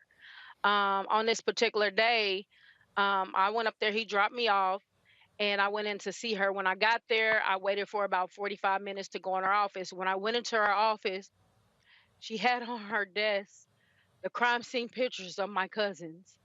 My one cousin name was Danielle Quinn. Me and him was real close, and my other cousin was Donnie Ewing. Danielle Quinn had got 4 shots to the head. So when I walked in there and she had them on the table, I told her, I said, I didn't need to see those because I was at the scene. I was at the crime scene. So she started asking me about Lamont. And I told her Lamont didn't do it. I said the person that did do it, they had jumped on my cousin 2 weeks prior about some money. And she was telling me that they knew Lamont had did it. They had his clothes. They had the gun. They know he was the right person. And she was asking me, well, don't you want somebody to be convicted for this? Don't you want somebody to pay for this? And I said, he didn't do it. And then that's when she started telling me again about taking my kids and throwing me in prison. So the second occasion was when we got to the courtroom, and I told her, I said, I can't do this. I said, Lamont, his ears are too big. This is the first time me seeing Lamont face to face. And I said, his ears are too big and he's too tall. He couldn't do it. So she looked at me and she said, if you don't do what we said we was going to do, I'm going to throw your black ass in jail and take your kids. And at that time, I didn't know what she was capable of doing, but I know she could take my kids from me. I was the only one that was taking care of everybody's kids. If my aunt or my sister, anybody went to jail, I raised their kids. And I knew if something happened to me, I knew she could get rid of my kids and I'll never see my kids again. CC, for folks who don't know, everything that we have read, the stories that we have read, is that Roger Golubski was a terror. He terrorized black folks in Kansas City, Kansas. That this was a thug with a badge and a gun. And then also, my sister, at the age of 16 or 17, she was walking home from work one night, and he picked her up and he raped her. And she came home and was telling me and my other sister about it. And she was just on the bed crying and crying. And we was like, we got to tell mama, tell mama. She said, no, if I tell, he going to kill me. So my sister ended up turning out being on drugs because of our childhood. We had been getting raped as little kids by our uncles. My sister ended up on drugs. And in 2000, my sister was shot 17 times. My sister post had did 37 months in prison. And Golubski dropped her off at my home. One of the young ladies came in and told me he was on the back street waiting on her. When my sister walked back out the door, I asked her, I said, who dropped you off? She said, I got a ride. And I said, who? She said, a friend. The lady, I said, well, they told me Golubski dropped you off, is back there waiting on you. So she got her clothes, she left. About 2 to 3 weeks later, my sister was dead.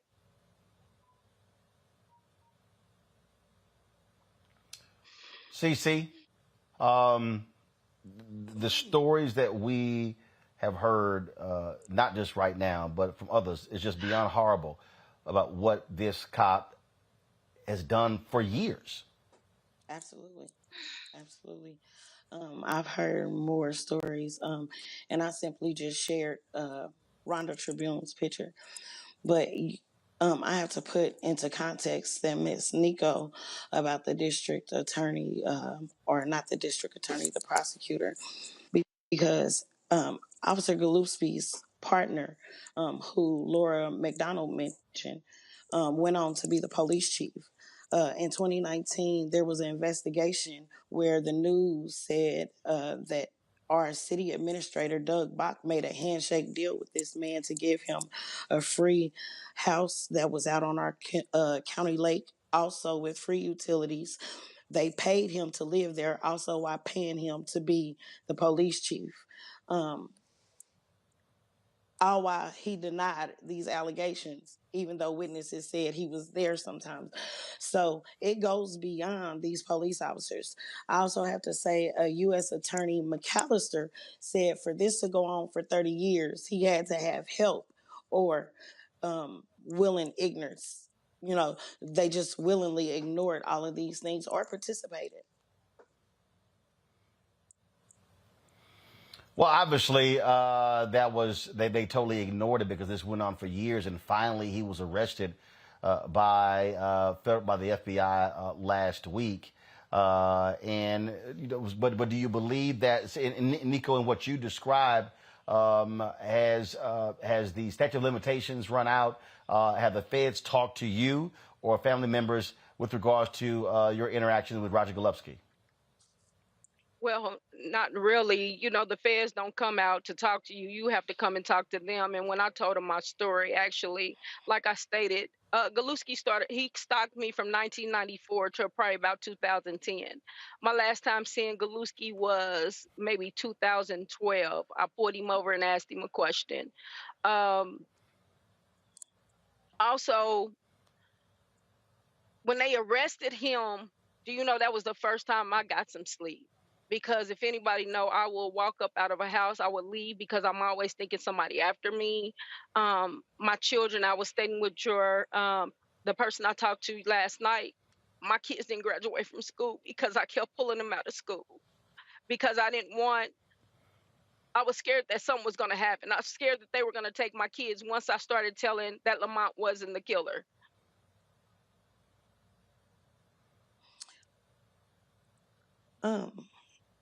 Cece, go ahead.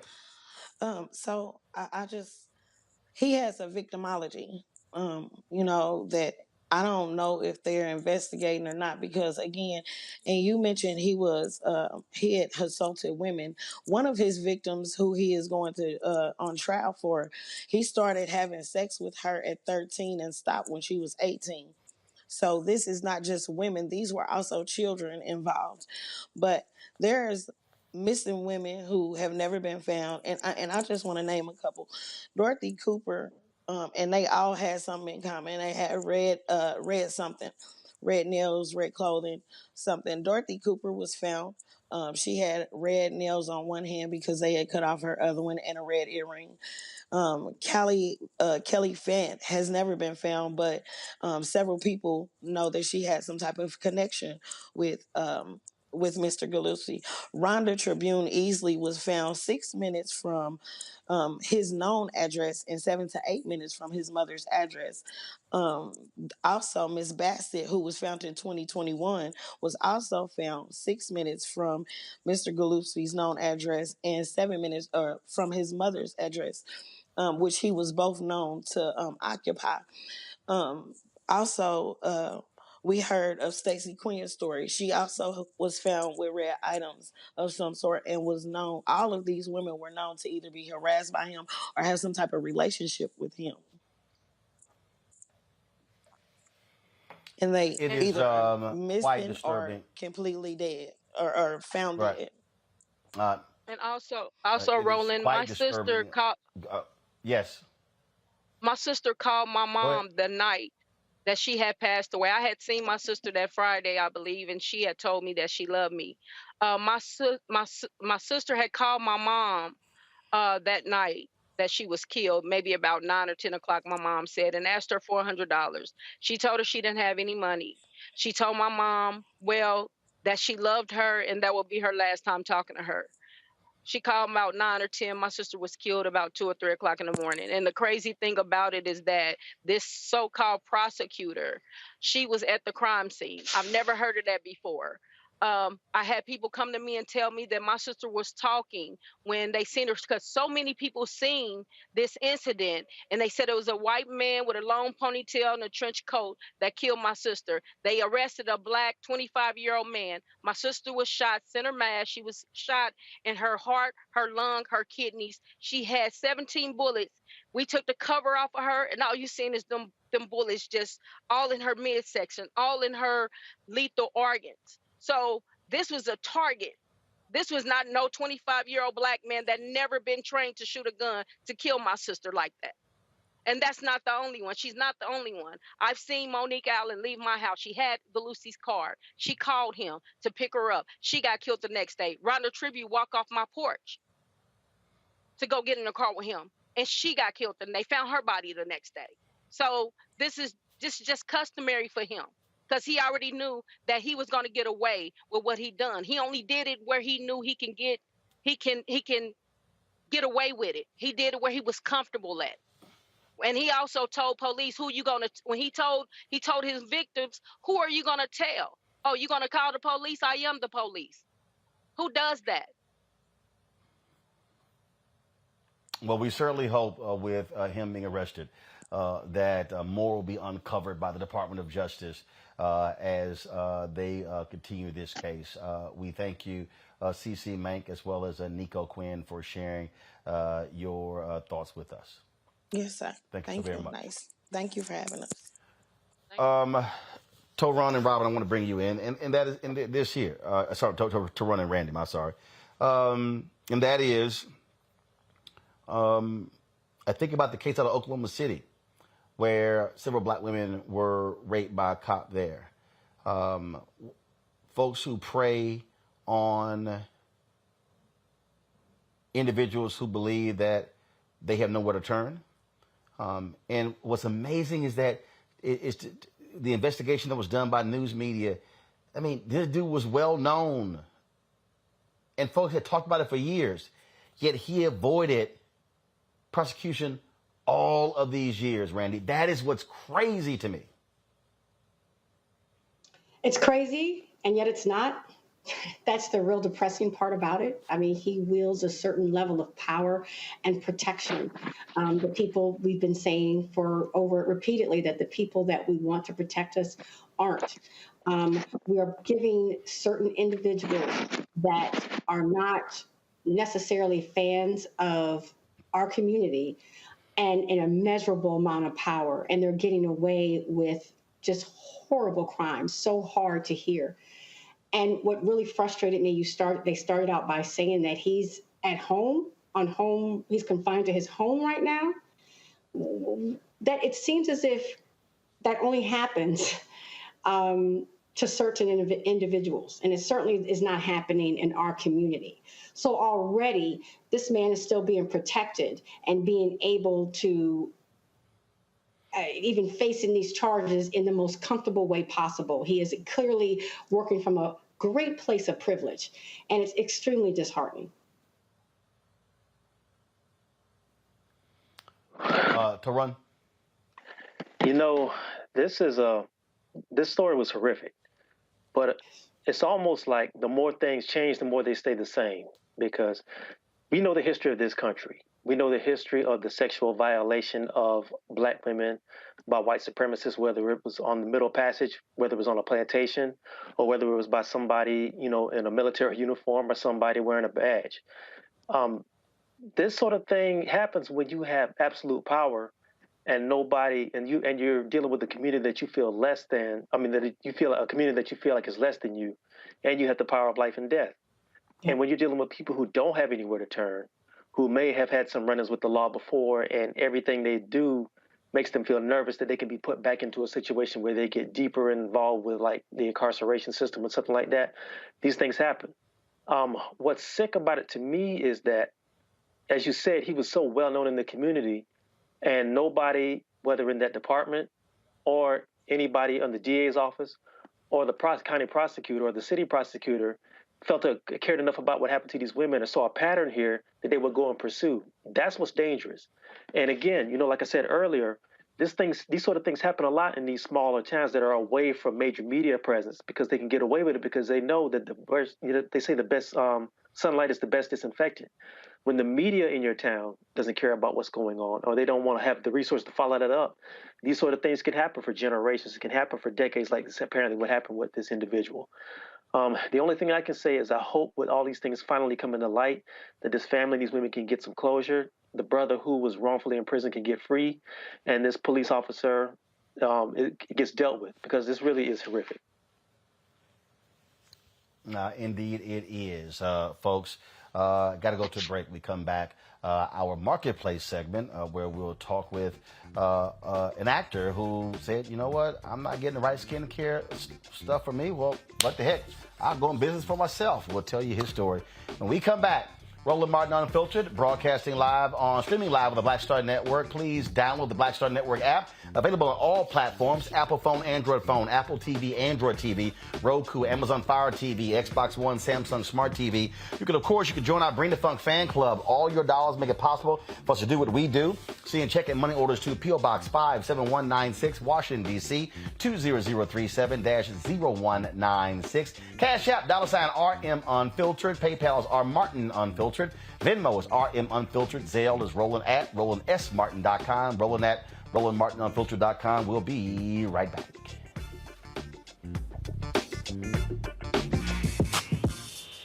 When we invest in ourselves, our glow, our vision, our vibe, we all shine. Together, we are black beyond measure. We're all impacted by the culture, whether we know it or not. From politics to music and entertainment, it's a huge part of our lives, and we're going to talk about it every day right here on The Culture with me, Farajii Muhammad, only on the Black Star Network. When we invest in ourselves, we all shine. Together, we are black beyond measure. You are watching Roland Martin, and I'm on his show today, and it's, what, huh? We should have some cue cards. Hey, what's up, y'all? It's your boy, Jacob Lattimore, and you're now watching Roland Martin right now.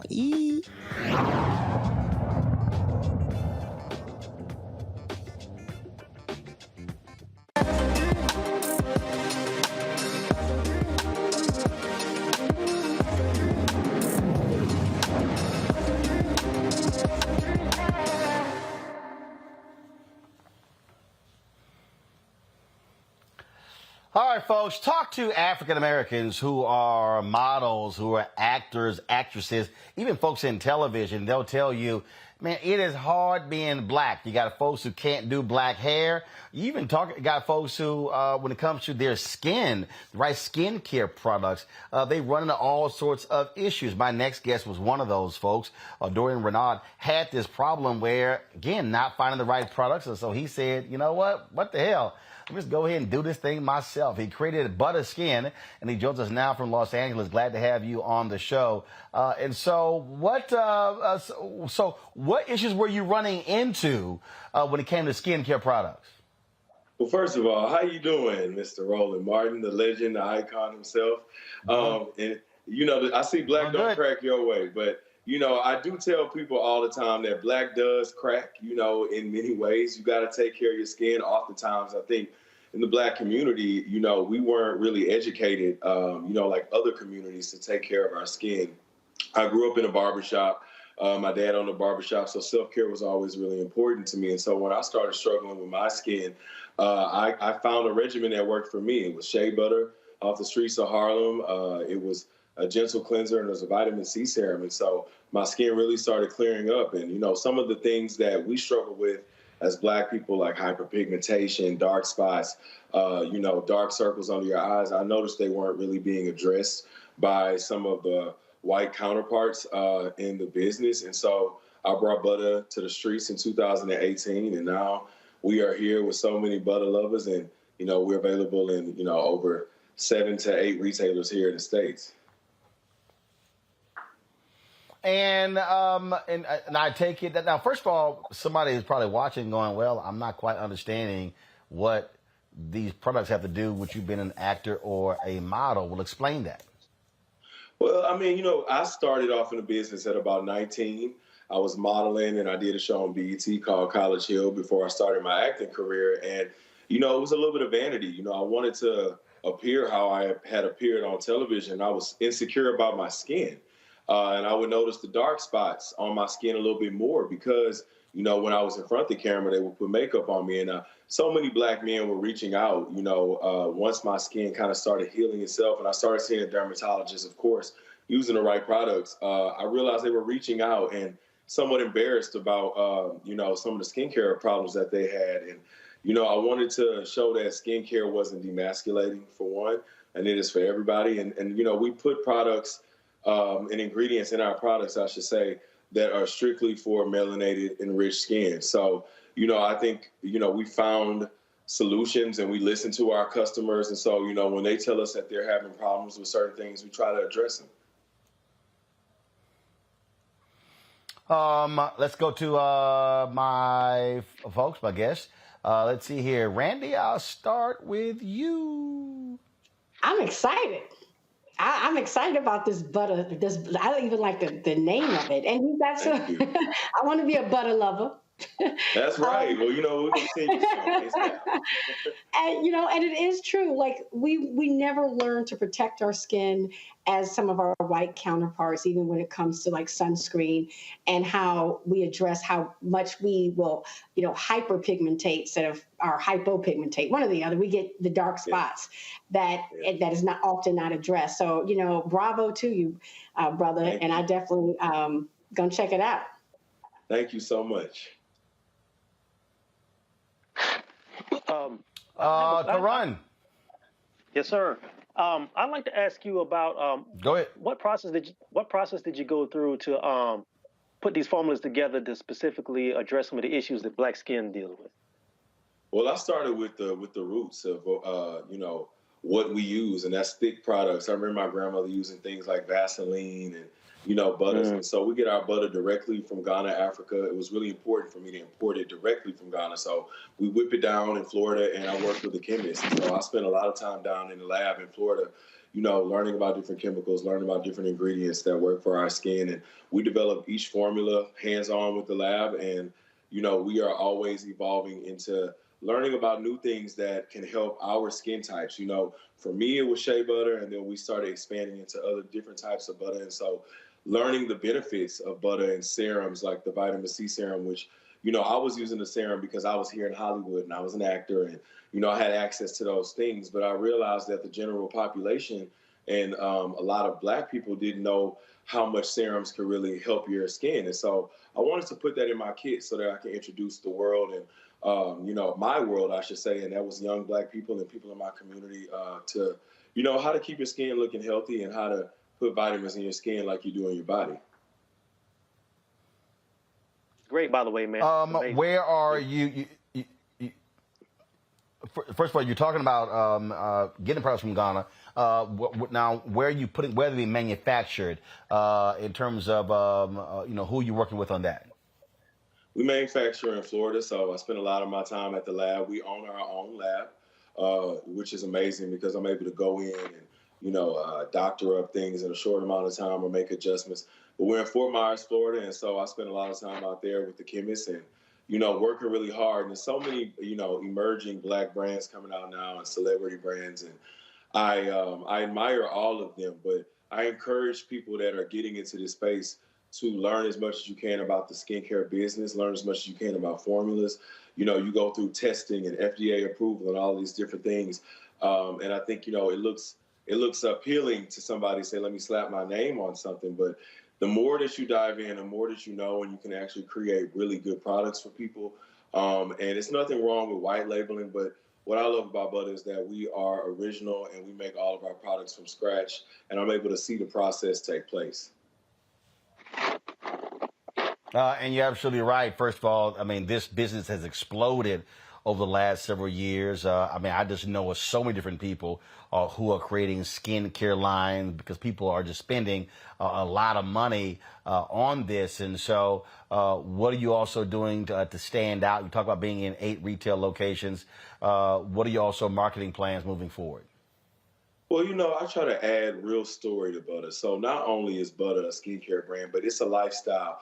We try to, keep the audience entertained with our campaigns. We're community-based, so we do a lot of things in the community. And I think that our stuff is just good. It's really good. You can have a lot of products out there, but if your stuff isn't good, then, I don't think that, people will be returning. And so, we started off as a word of mouth company, and although we're able to, enhance how we see beauty, through our eyes. The stuff is amazing, and the reviews don't lie. So I think a lot of people out there, they tend to put their name on something. They don't really know what's in the products. I know everything in my products are good, natural, and, people really love butter, and it's working for them.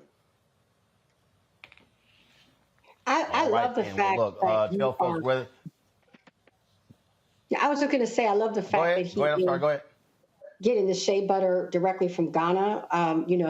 Last time I was in Ghana, and I actually was looking at the shea butter and who was taking most of it and making dollars out of the richness of our motherland, and it's not us. It wasn't us, and so I'm really happy to see that your company there's a connection there. That makes me feel really good about the product. Oh, absolutely. I mean, it was important, to enhance the economy where you can get that from, and when I was getting ready to start formulating, I said, look, can we get it directly from Africa? And, that was my first thought, because when I would get it in New York, when I would travel to New York doing my modeling trips and stuff, it would come in this big block, real shea butter that you could only get, at certain markets directly from Africa. And I would melt it down and put scents in it and make my own little concoction. And, I always say I did not create shea butter whatsoever, but we whip our shea butter so fine down and so nicely. And then you pair that shea butter with our vitamin C serum and a cleanser, and you have a perfect skincare routine. It's easy. And I tell people, you don't have to put so many things on your face. And the minute that I stopped being so hard on my skin and being a little bit more gentle on my skin and easier on my skin, it really started to heal. So, I think the same goes for our bodies. You have to take care of your skin the same way. All right, then. Tell folks where they can get Butterskin. They can get Butterskin at Ulta Beauty, Macy's, Nordstrom's, JCPenney, Saks Fifth Avenue is coming soon. And we have a few other retailers, but go to butterskin.com. Check us out on social media so you can find out how to use the product. Check us out. All right. Well, I'm actually in LA, so I'm sure the product is in the office. So I'll try it when I get back to DC on Thursday. Yes, sir. So Dorian, we appreciate it, man. Thanks a lot. Thank you so much. All right, folks. Some sad news. A couple of the folks who are now ancestors. Maury Wills, a long-time baseball player who hailed from D.C. public schools. He passed away at the age of 89. He played for the L.A. Dodgers, was a shortstop. He mastered the art of base stealing in the 1960s and became one of the most exciting ball players of his time. He died Monday night at his home in Sedona, Arizona. He set a modern Major League Baseball record when he stole 104 bases in 1962, crushing the record of 96 set by Ty Cobb in 1915. He set the stage for Lou Brock of the St. Louis Cardinals, who stole 118 bases in 1974, and Ricky Henderson of the Oakland A's, who set the current record with 130 steals in 1982. Again, baseball legend Maury Wills is dead at the age of 89. Reverend Herbert Lusk, who became the first NFL player to kneel in the end zone after scoring a touchdown, he has passed away. He was 69 years old. Lusk gained national attention after his 70-yard touchdown run in 1977. The Philadelphia Eagles running back later said, "The end zone became my pulpit." He, of course, went on after retiring to become a prominent pastor in Philadelphia, involved with a number of different events as well as community building initiatives there. He was a prominent supporter of President George W. Bush in his presidential run of 2000, as well as re-election in 2004. Philadelphia City Council President Darrell Clark posted this on Twitter.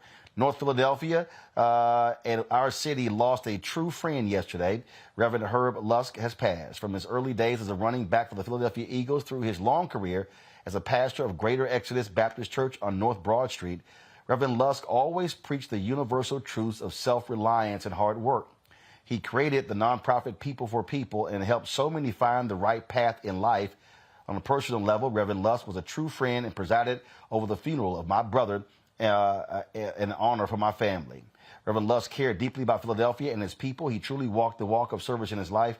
Our deep condolences to his family and congregants. Rest in power, Reverend. Lusk later served with the Eagles as the team chaplain. He died at 69.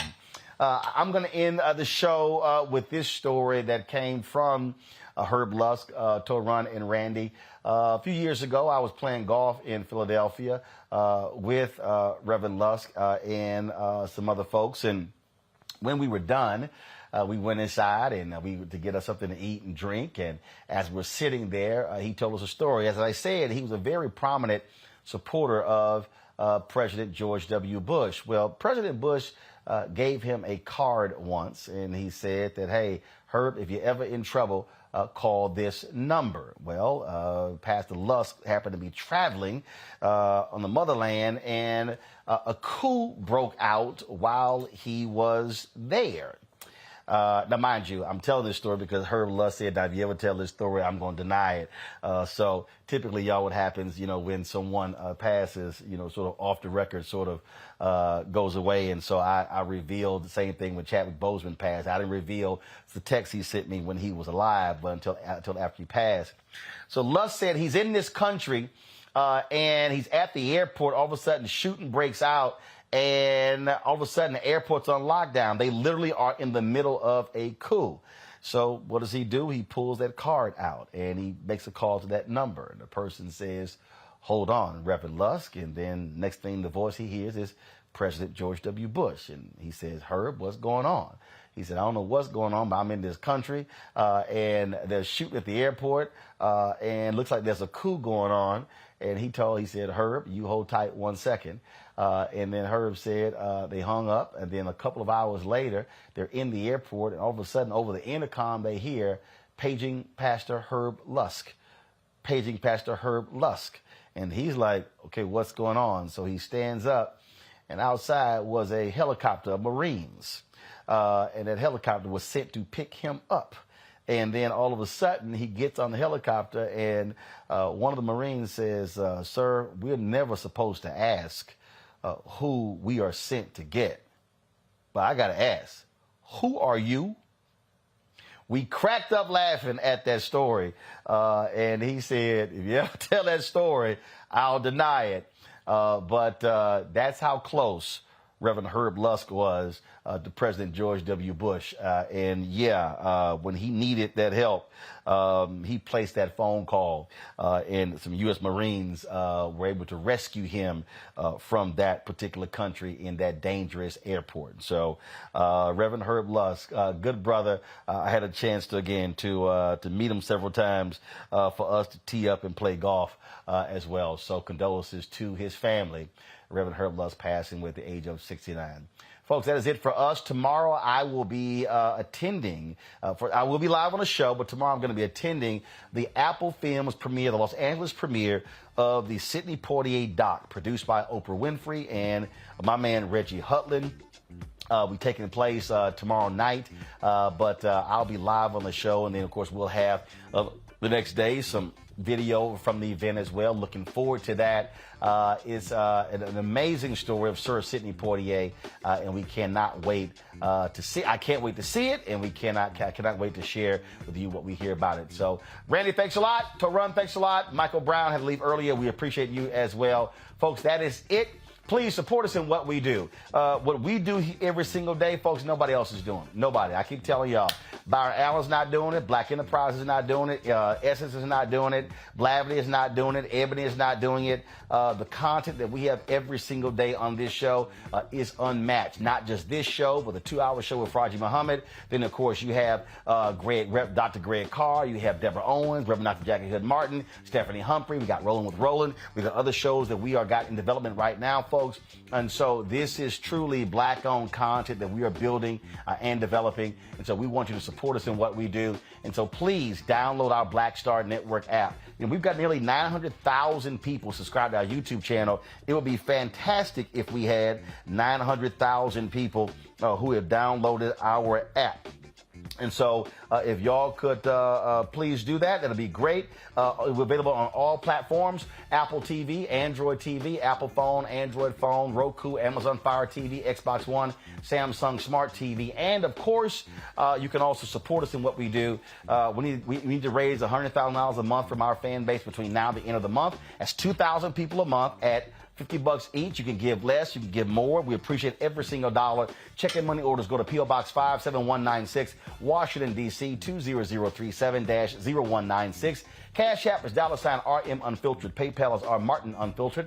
Venmo is RM Unfiltered. Zelle is Roland@RolandSMartin.com. Roland@RolandMartinUnfiltered.com.